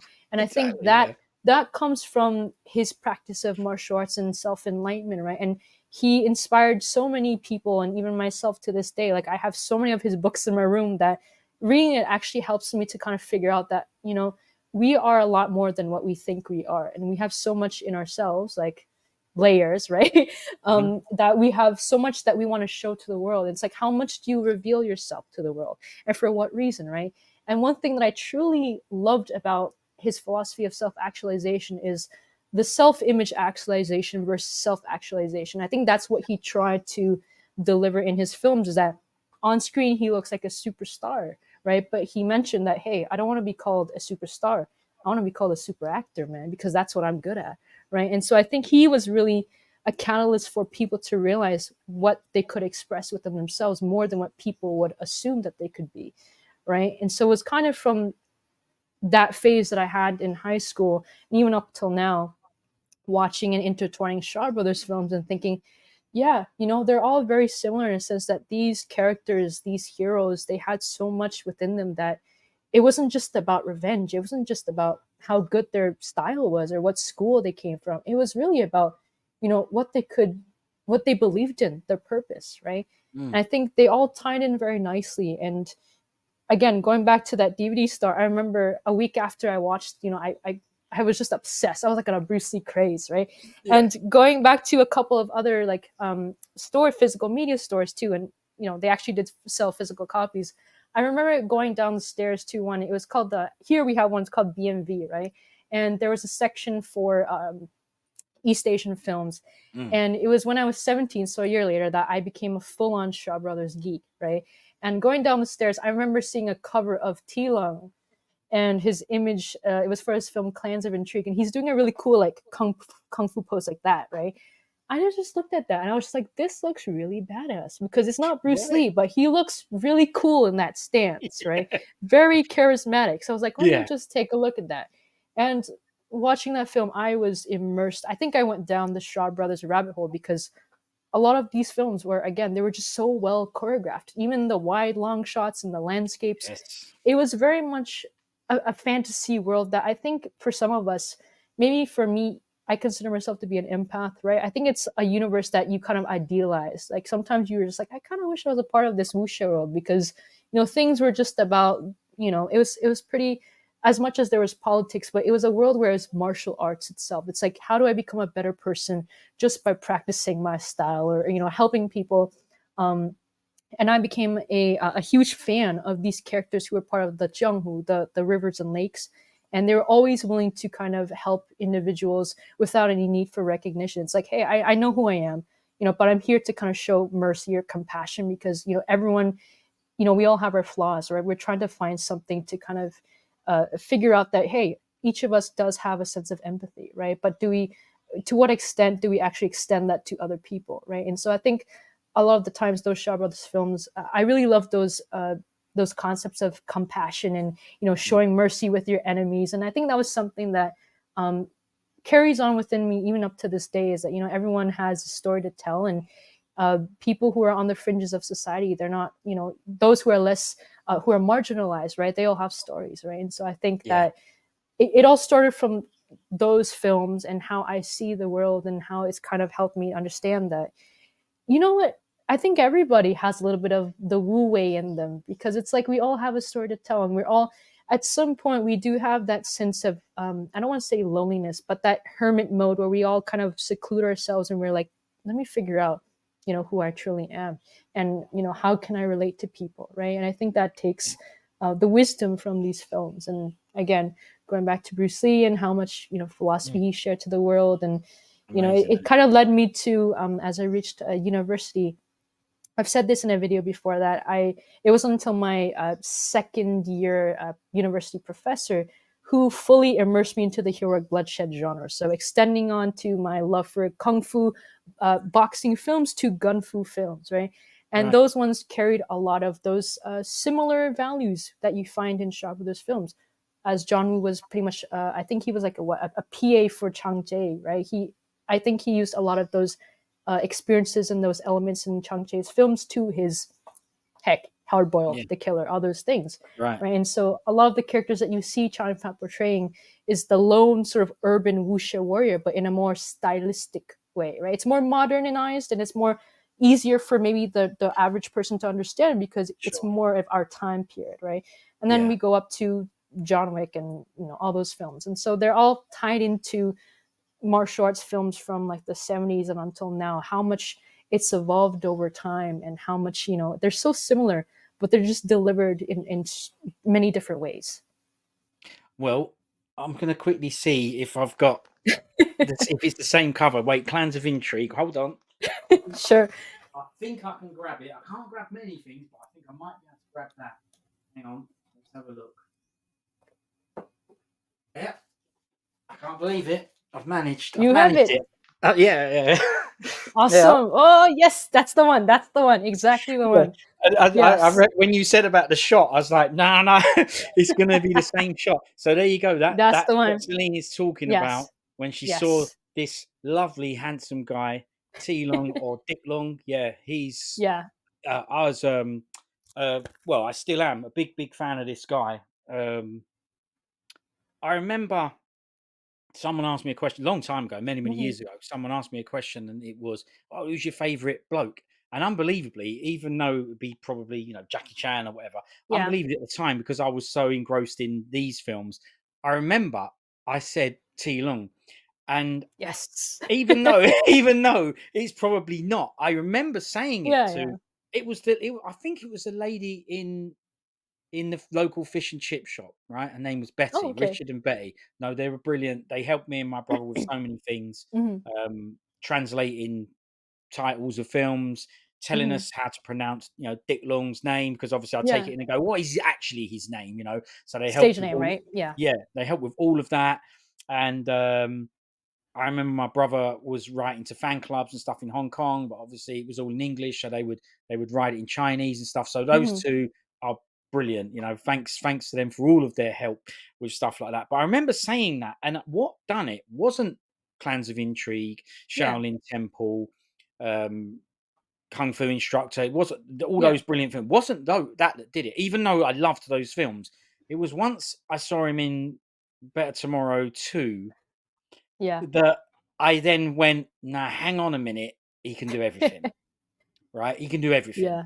And I Yeah. think that's why I don't think that's why that was on the tip of my tongue when I was asked at that time. That's why I said him, and it was Hmm. simply because I probably just recently watched a modern Hmm. with him in, and I Yeah. just realised, right, this guy's got it all. He's got it all. Yeah. He's kung Yeah. fu, and I watched that and went, man, he's just brilliant. So yeah, Yeah. he's brilliant. Yeah, no, I think even going back to one of his films, one of my other favorite films is The Magic Blade and Soul of the Sword. Actually, I love Soul of the Sword because it's a much you have the cover of it, I'm guessing. I think they're there. Yes, nice. I'm But I pretty think sure one they're there. Yeah. I would assume you probably have it, Steve. But anyways, one of Oh my no, favorite I scenes wasn't in doing it to show off. I was doing it so we could, because you actually mentioned the shot. yeah, Yeah, the we've scene where he's mentioned many films, right? and I haven't gone, Yeah, "Oh, I'm going to go and get the film or whatever." Yeah, it was simply because you went. It was your story that yeah, mentioned. I saw that cover, so I wanted a relation exactly. to. I couldn't get the bootleg Bruce Lee because I don't have it. I No worries. don't have that one, right? It's a good But yeah, yeah, but I had that one and thought, no, I wanted yeah. the impact of what it did for you to show. Look, this is Yes. what she means. So Yeah. I could grab those ones, but I'm not gonna. All right? No worries. No, I appreciate that though, Steve. But I think going back to Soul of the Sword, there was a scene that I thought was really cool. I'm not sure if you remember, but there's a fight scene that he had like on the top of a tea house, a balcony. I just thought it was really badass that there was a scene where one guy was going at him with a fan, and he's just like he kind of put his leg around his arm, he grabbed the fan, and he's just like, and he's just like, "Come here, bro," and then Yeah, he just punches him straight out. I just thought it was a really cool.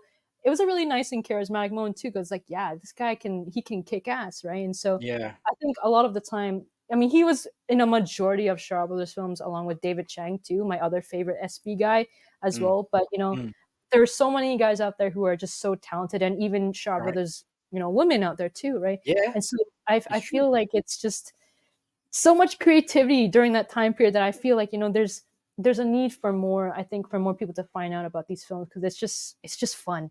It's a lot of fun. It's just like, hey, have you seen that Chopsaki film? Like, wait, what Chopsaki film you talking about?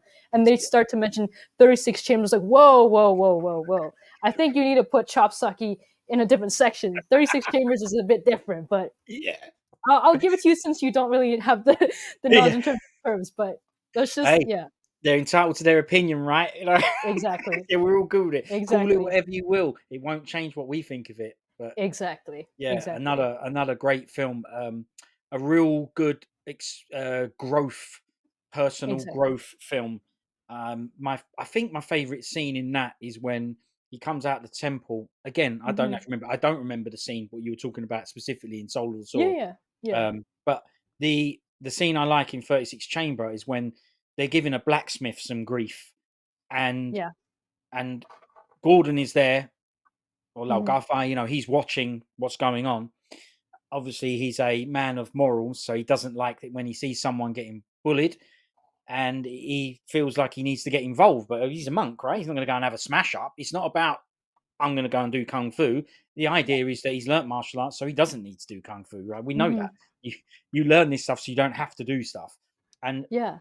this is the thing, you see all of that. He could just go and deal with this. He doesn't go and deal with it. Yeah. He deals with it without dealing with it himself. So this guy's swinging this big, massive, the big hammer, ding, ding. He's swinging this around, and obviously he's missing. He's over swinging, and they're laughing at him. And obviously he's getting nowhere near him. He's angry. Remember, he's Hmm. angry as well, and he's Yep. swinging the swing around. And Gordon goes up behind him, and he just shows him how to hold the hammer.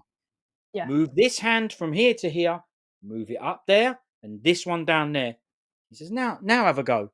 And of course, the swings are more controlled. He's starting to get the hits in. And I love that. I love that. I love the way he passed tiny bit of knowledge on that when I can help you out. You're gonna have to do it yourself. Hmm. Do this and it'll work. And I went, oh, this is brilliant. Yeah. So I love Yeah. that film. Yeah. Great. Yeah, I think even like yeah, a lot of those characters again. I've mentioned this probably many times, but Bruce Lee mentioned the art of fighting without fighting, right? Yeah. It's Right. all about that. It's like learning all of those things for just bettering the to better society, to help other people, showing compassion. I think that was a very important or prominent element that a lot of these films were. Again, compassion and you know understanding that everyone's coming from their own struggles, right? And so that's what I really like about kung fu films is that it doesn't look at the flashy, fancy, the rich people up there, but it looks at those who are on the marginalized side of society, right? And how do these people fight their way up to the top and rebel against the corruption and the government, right? So I think that's Yeah. something that for viewers, I think they would appreciate that. And even speaking on geographical terms, right? Certain people or individuals who are part of a different uh, status in society, they prefer those films because they feel like they feel seen, right? It's kind of like, well, maybe those who are from a different sort of status in society doesn't feel it, but those who do, it's like, hey, I feel like I understand this, or this is what this film speaks to my soul because it's kind of what I've been through, right? And so how do you kind of again, it goes back to that that relation that you have, the connection with the medium and your own personal experience. No, absolutely right. Now, I'm not surprised that Bruce Lee Hmm. was the man to do it. I'm not, because it's the same story for many others, slightly different, obviously, the bootleg Hmm. cover. Love it, Yes. right? But Now you that know. that guy is very, I mean, massively influential to this day. But what I do like about that story is that you know, you're obviously a lot younger than me Mhm, and a lot younger than a lot of the people that I have on. And he's still done it. It's still Bruce, right? mhm, I love that. I love that he's still out there and he's influencing people. You've got books and his quotes and stuff like that. And it's brilliant because he is brilliant and his information and his wealth of knowledge. I've never even seen a bad photograph. When you mentioned, "Oh, he looks cool on the thing," I was gonna say to you, "You seen a bad picture of Bruce Lee?" I've never seen a bad photo of him. It doesn't matter what he's doing, what he's mhm, wearing, he always looks amazing. There's no mhm. such thing as a bad photo of him. So he's brilliant. I love the fact that he's still influencing people.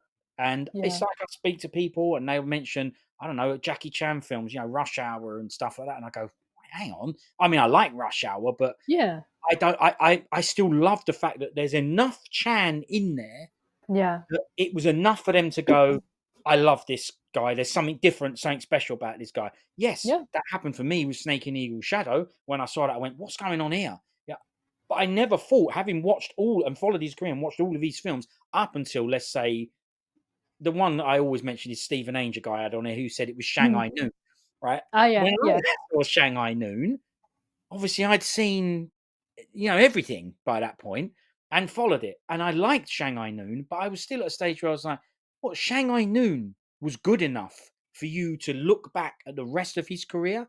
That was mhm, enough.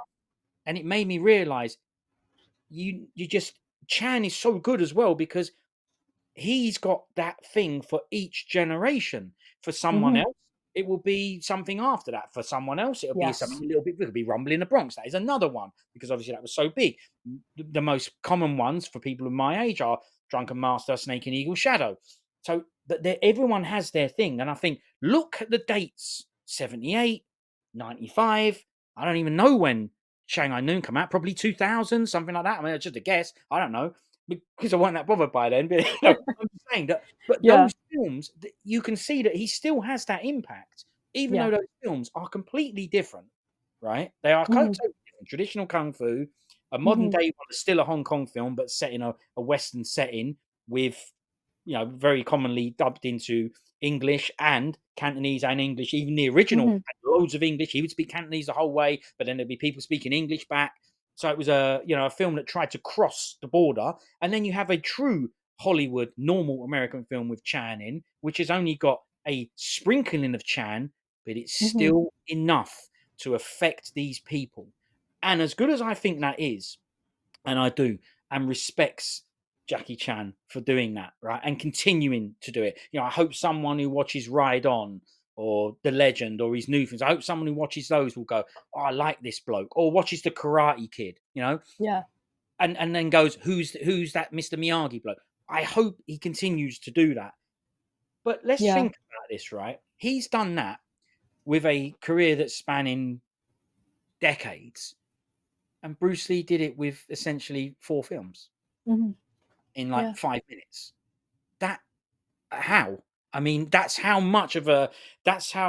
impactful that guy is. Chan had a lot of time and a lot of Mhm. different ideas and plenty of time to find himself or to go, don't like this film, do like that film, want to make a cowboy film, want to make a space film, want to make a kung fu film. He had all those opportunities for people to see his work and be Mhm. inspired by it.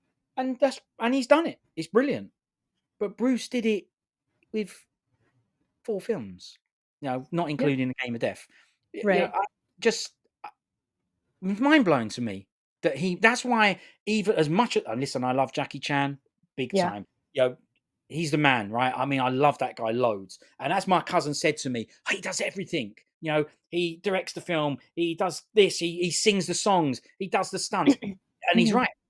But Bruce is unheard of to have that much impact and inspire so many people, even now. That's why I love hearing about it. It's like, well, Bruce Lee, you know, I kind of didn't expect it to be Bruce Lee, if I'm honest. With your Really? upbringing, maybe, but Yeah.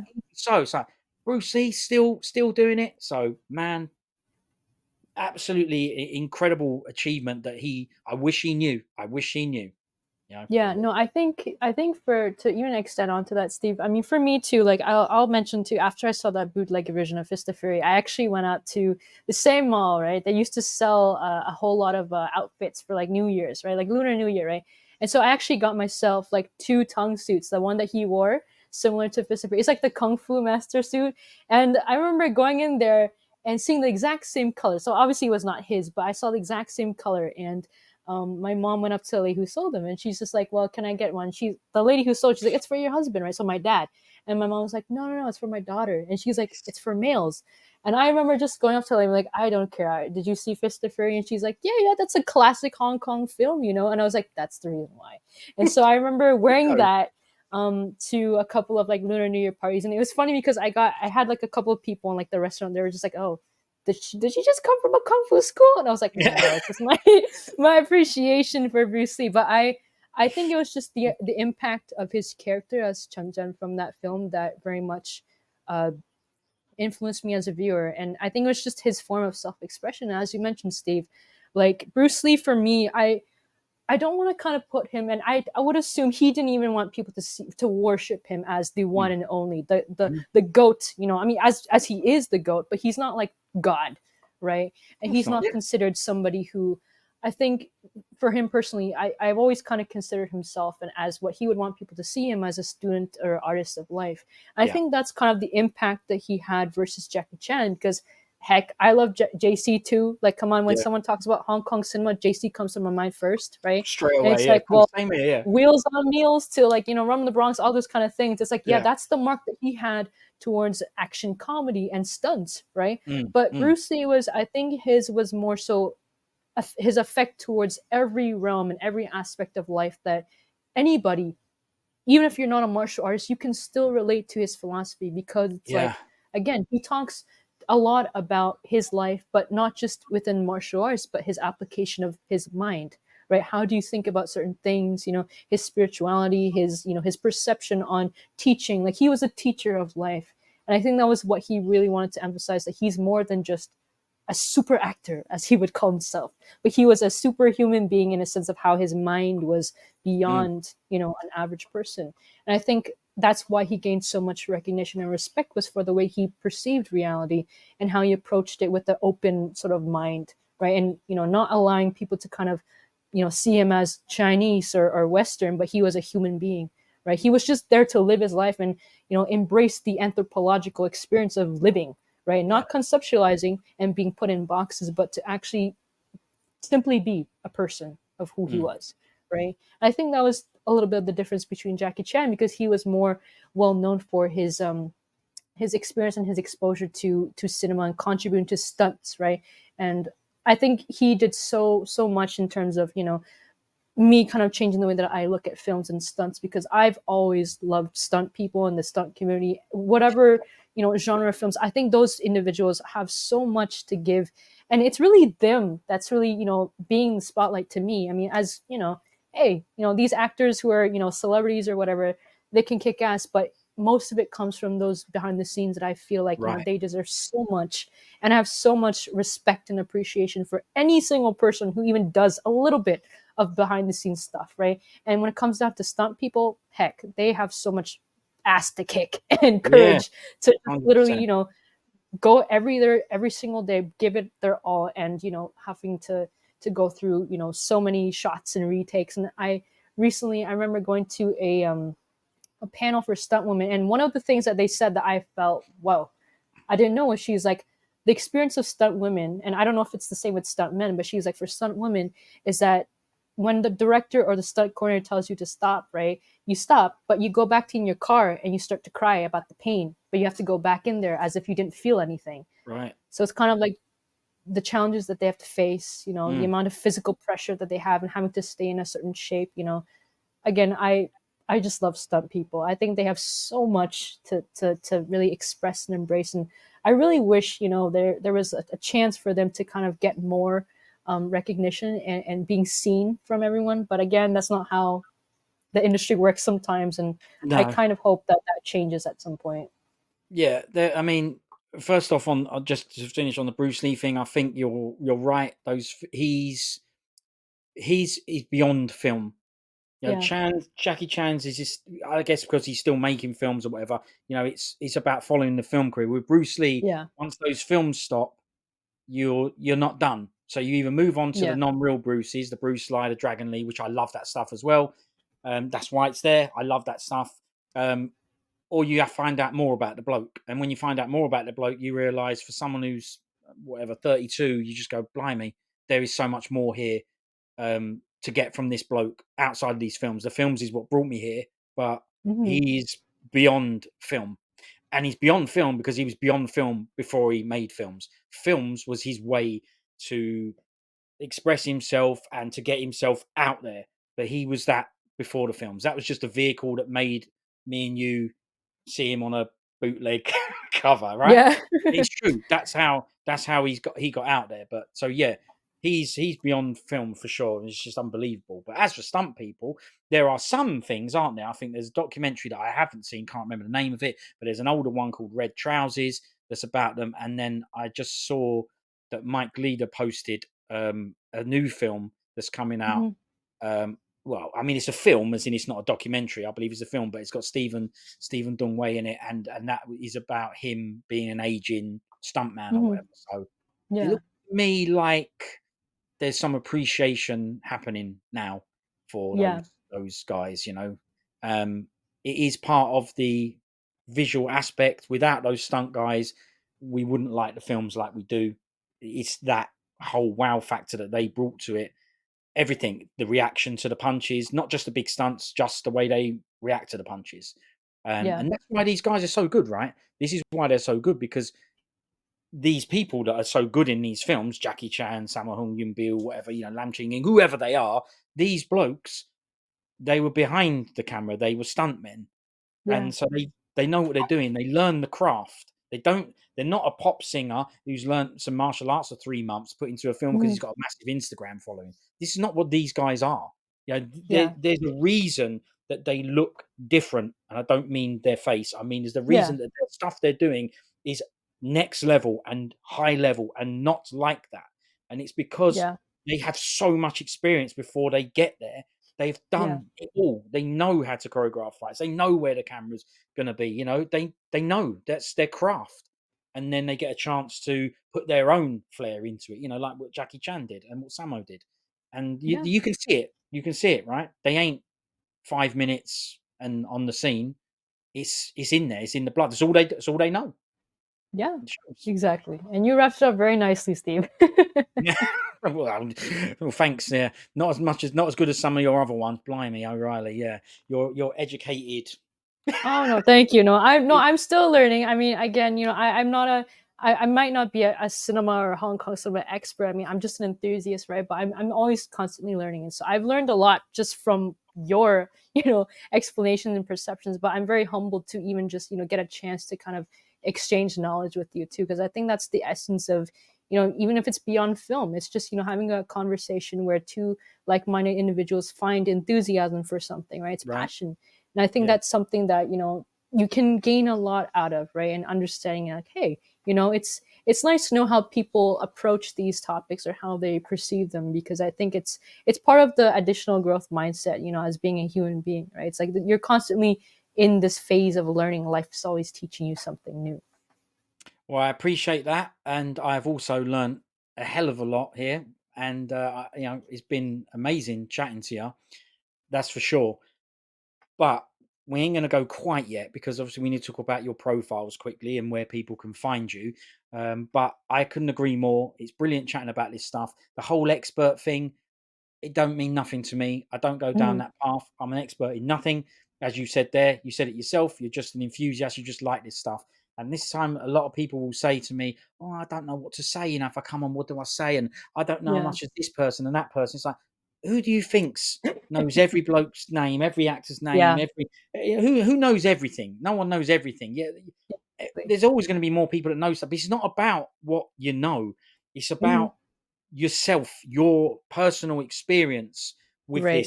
this stuff, your own personal journey is what I'm interested in. I don't care if you've not seen a film or not remember the fight. I told you I don't remember I've seen that film, but I don't remember the fight Yeah. on the roof. But it doesn't matter. So what, right? We Yeah. can still discuss Exactly. it. So this whole expert thing, people just chill out. It's all good. Don't worry about it. It's your own personal experience, and we're Yeah. not competing against anybody with anything. And that's not the attitude that we want towards things, because we all hold the same thing in common, that we love this stuff, and that's the main thing, really, for me, anyway. So Yeah, we're not gonna go back to Shaolin versus Wu Tang at all. no, My we style's can better do. than yours now. Well, yeah, well, logistically speaking, yeah, but no, for sure. I agree with you, Steve, and I appreciate that. For sure. And you probably heard my dog barking. I can hear your dog. What's the name of your dog? My dog's name's Rico. He's a miniature pincher, actually. Miniature Pinscher. Okay, all right, Yeah. Rico. Just hold on a minute, Rico. Just hang No on. worries. Just hang on. He Right. took a long nap actually, so I think he's just, he's like, "Oh, is there anyone here?" I was like, "Yeah, I'm right here." So. Yeah, exactly. Listen, I understand. My cats are the same, but I just want to go through because there's quite a Sure. few, but where people can find you, where they can connect with you. I know you've got quite a few profiles. So you've got some on Instagram, and you've also started just fairly recently, I believe, a Mhm. YouTube channel where you also chat about this stuff. I've seen that you've done chats about films that you like and some stunt, a little thing on stunt people as well. So that was good. But you've got a number of profiles on Instagram. That true? You want Mhm. to say them all? Sure, yeah. So actually, I have my main one, which is my username. So Cynthia's the my personal one, where I kind of just express myself. That's one. People can also follow Dragon Seeks Path, which is the YouTube channel that I have. On Yeah, there, I have more. It's more focused on the martial arts and philosophy stuff. So if you're someone who's or anyone's interested in learning more about those aspects or being a spiritual warrior, so to speak, then you can definitely check that out. I also have another one, which is a really, really old profile, which is called Wu Shouwei. And that was actually a one that I started off with my obsession with Shaolin, right? And I still do to this day, but that's kind of a place where if you're a Shaolin enthusiast, you like, inspirational quotes, maybe you practice it too, you can also kind of fall on there too. And in terms of other ones, YouTube channel, Dragon Seeks Path's another one, and I actually have a SoundCloud platform. It's not well known. I just kind of did it out of for fun because I'm someone who loves music. So I kind of recently just did a couple of kung fu related, boom bop stuff on there. So if you want to check it out, you can also do that too. But I'm a huge music fan. So if you want to geek out to any sort of music genre, then you can, we can hang out there too if you want. Where's the music one? SoundCloud. It's on SoundCloud. SoundCloud. Yeah. Yeah, but how do I find you on SoundCloud? Well, you can go on the profile. Like if you have like an account, even if it's I don't think you have to have one, but it's on my YouTube channel. It's like on the description on the top. If you just say Okay, click more, I have a profile there. But that's just kind of just for fun that I opened if you want to hear some of the stuff that I kind of posted on there. brilliant. Love it. That's brilliant. And just one more thing, if you don't mind, Rico. Just hang on one more second. I No worries. also He can noticed on handle the it. He's in his phase where I've taught him to like, just calm down. He's meditating. So exactly right. there you go. So I also noticed on the YouTube channel Dragon Seeks Path that there was these little, I don't know, maybe you're inspired by Bruce Lee, but there's these little Mhm. audio clips where you Yeah. chat about stuff. Why don't you tell me a little bit about? There's one, life's canvas, and Yeah. they're like, I don't know, personal thoughts, I suppose. Why don't you tell me a little Mhm. bit more about those? Because there's a couple on there, isn't there? And they're Yeah. audio only clips. Yeah, Yeah, so that's interesting you bring that too, Steve, because that's more of a personal entry that I want to share with people. So aside from, my kung fu film, action film craze, and that's shaped me to become a person who I am. I think for me too, and even for every single person, I talk a lot about Bruce Lee's influence, right? And I think for me, I've always been inspired to share a lot of my thoughts. And again, going back to that quote he said, absorbing what's useful and rejecting what's not. I've always felt that for me, I've always been interested in not only educating myself, but sharing some of these things that I have with people. It may resonate, it might not resonate with everyone, and that's completely fine. But I just find it to be a creative outlet for me to kind of spill out some of my thoughts, on the spot. And a lot of these are influenced by not only Bruce Lee, but through the martial arts films, through cinema in general, and just, what it means to be a student and an artist of life, which I also kind of, consider myself. And I think a lot of people would consider themselves because each of us, once we are born, Rico, yeah, chill out. Once we were born, we all kind of have our own canvas, right? We're all kind of a blank slate or a blank piece of paper, and each of us has the ability, the power to kind of create whatever we want, right? And I think that, as somebody who, again, I'm very lucky to say that not everyone has the resources to create what they want, right? And I want to sure, point that out too. yeah, But you have the power to overcome any challenge that you may face, right? I think that's what I always want to emphasize is that, us as a human being, as a free spirited person, not everyone's going to believe that they have a soul. But for me, being a creative artist or, whatever, I always thought that passion is energy, right? Whatever you put yourself into, that in itself is creativity. And you don't have to be an artist. You don't have to be someone who's, a painter. Whatever you create, even if it's in the industry that you're part of, it's the way you think about something. It's how do you put your mind, your effort, and energy into something that you're truly passionate about, be it in, whatever field that you're part of. It doesn't necessarily have to stick towards, oh, I'm somebody who's, I'm a hipster or whatever. And I always think about things, that are, or even just somebody who, is an artist. It's beyond art in itself, and that whatever you do in this lifetime, make it worth it, and yeah, I find that, as easy as it may sound for some people, I always think that, each of us has the power to, again, self actualize. So if you don't know what you're good at yet, you know maybe I'll just put these audios out as an example onto, maybe it'll take time for you to find out. Because for me, I went through a personal phase in my life where I was kind of uncertain and unsure about what I was doing. I'm pretty sure everyone's kind of gone through that, but I was in a phase where I was really confused about who I am and what I'm doing, and what's my journey, how is life going to turn out in the future. But yeah, then, I reached the point through martial arts and through a lot of these books I've read, and just thinking about my life in itself, I always thought that, there's no point in conceptualizing, right? It's all about what I put on paper, what I put in my thoughts, right? And how do I kind of, find a way to bring that out in a sense, my creative outlets, right? And again, that goes on to being an artist. For some people, they like to paint. That's their way of, expressing themselves. And so a lot of these audios are meant for folks who are kind of on a path of finding out their own self, right? So it's not going to obviously resonate with every single person, but for those who kind of need a little bit of guidance and they want, they need that voice to kind of tell them that they are capable to do whatever it is, then that's kind of the source of inspiration behind those audios. It's like, hey, it's kind of like, hey, I'm kind of like your friend. If you need somebody to talk to, like, I'm there for you. And if you're not having a great day, maybe these audios will help you to kind of motivate yourself or to kind of give you inspiration, and just let you know that you're not alone.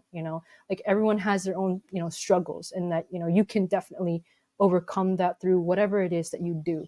And so that's kind of the purpose and the motivation behind those, is that I kind of wanted it to be like, hey, I'm kind of like a friend to you, if you want to listen to that, and if you're not lonely, like, everyone here is, we all have our down days, and days where you just can't do something, right? And so it's like, hey, let me just help you out there.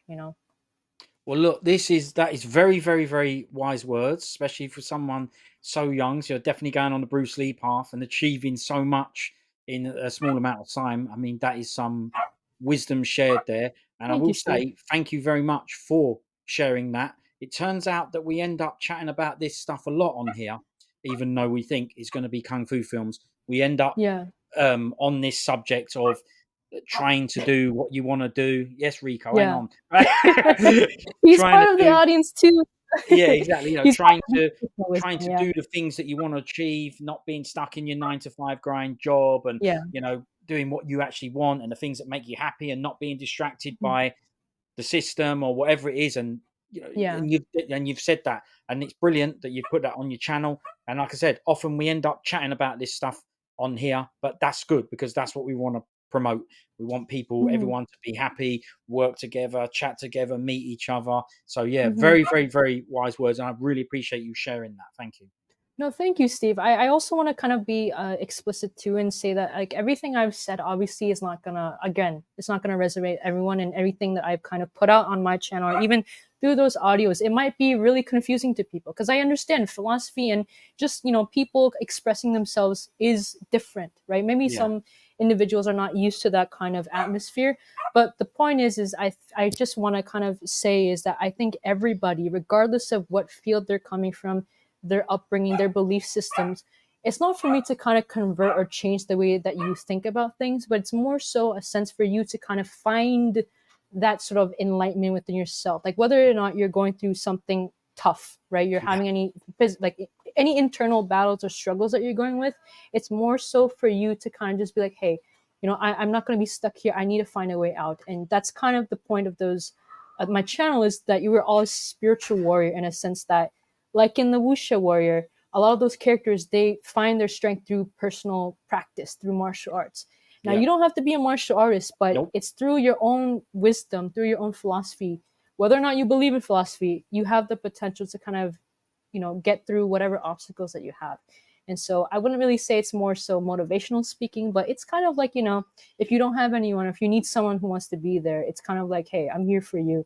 And you can definitely go through any challenges that you face. And so, again, what I really want to express is that we're all kind of, being a student and a teacher of experiences, right? Just going through life one step at a time. And I find that, hey, Steve, you're doing an amazing job, doing Oh, these interviews and thanks. having these conversations. I think it's all about communication, right? We're all human beings from, different walks of life. And Yeah, I think as long as we all kind of take the time to understand, right? To understand and see that, hey, this is where this person's coming from. There's some things that I might say that might trigger them, but I'm learning, right? yeah, It's all those. It's part of life, right? And we're not here to kind of, as you mentioned, point our fingers and say that no. you're right or wrong. So I'm really grateful and humbled that I had the chance to share a lot of my experiences with you, and it was such a pleasure geeking out over this stuff with you. Good, good. Yeah. Well, look, if anyone's ever triggered by anything, they need to learn as well, because it's obviously on them, because nothing that I say or that you say is intended Hmm. to trigger anyone or to upset anyone. That's Hmm. not the intention.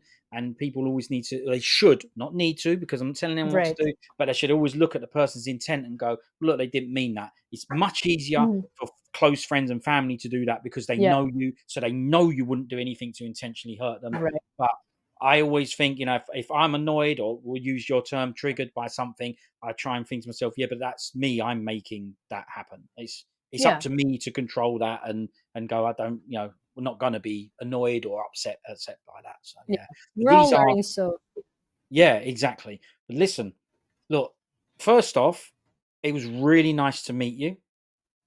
That I've loved, right? Because obviously I've not met you, and now I feel like I've met you. This is the best we can do given where we are, even if locations. it's a virtual world. Yeah, right, exactly. Well, this is the positive things of the internet. This is a Yeah. good side of it, in my opinion. This is a good side of it. I could say it's rubbish and say all the things about it, but it also creates this. And like we said, we'll go back to the sword and the kung fu manual.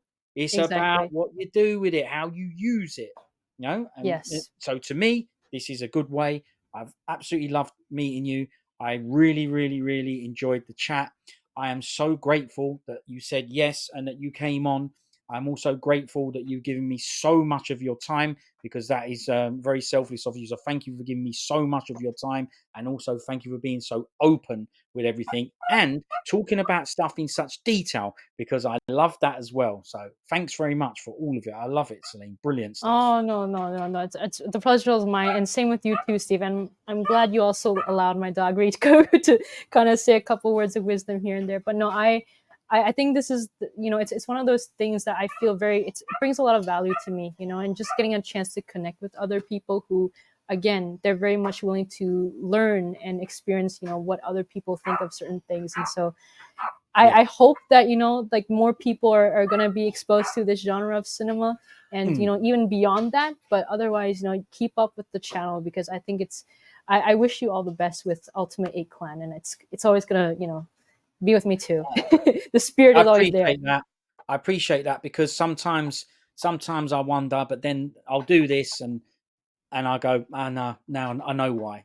This kind Yeah. of interaction does make me go, yeah, all right, I get it. Because this wouldn't happen. It might, it is possible, but we're sort of making it happen. So this is brilliant. So yeah, thank you for the kind words. I appreciate that. No, no, thank you, Steve. And from one woo warrior to another, I wish you all the best. Yeah, Thank me, you so me much. too. And hopefully, if you don't mind, you'll come back at some point. We can discuss more things. For sure, for sure. I'd love to, Steve. And maybe, who knows? Maybe we'll do vice versa too. Maybe I'll have Maybe. you also. Who knows? Maybe. Yeah, all right. Don't want to ruin your channel now. Yeah, no worries, no worries. But just as like exchange of knowledge, so to speak. Yeah. I think I learned a lot, and so I can't wait for more that you're gonna release on your channel. It's gonna be fun. Appreciate that. Thanks very much, Celine. Nice to meet you. Hopefully, I'll Nice see to meet you you too. again. Yeah. I mean, obviously, we'll keep in contact online, but I'd love to have you on again at some point. Brilliant. Thanks For very much. sure. Thank you, Steve. I appreciate that. See you later. See Thank you. you. Bye. And sorry, Rico. Yeah. And thanks, He's good Rico. now. He's good Yeah. now. See you later. Thank you. Bye bye. Thank Bye you. bye, Celine. See you.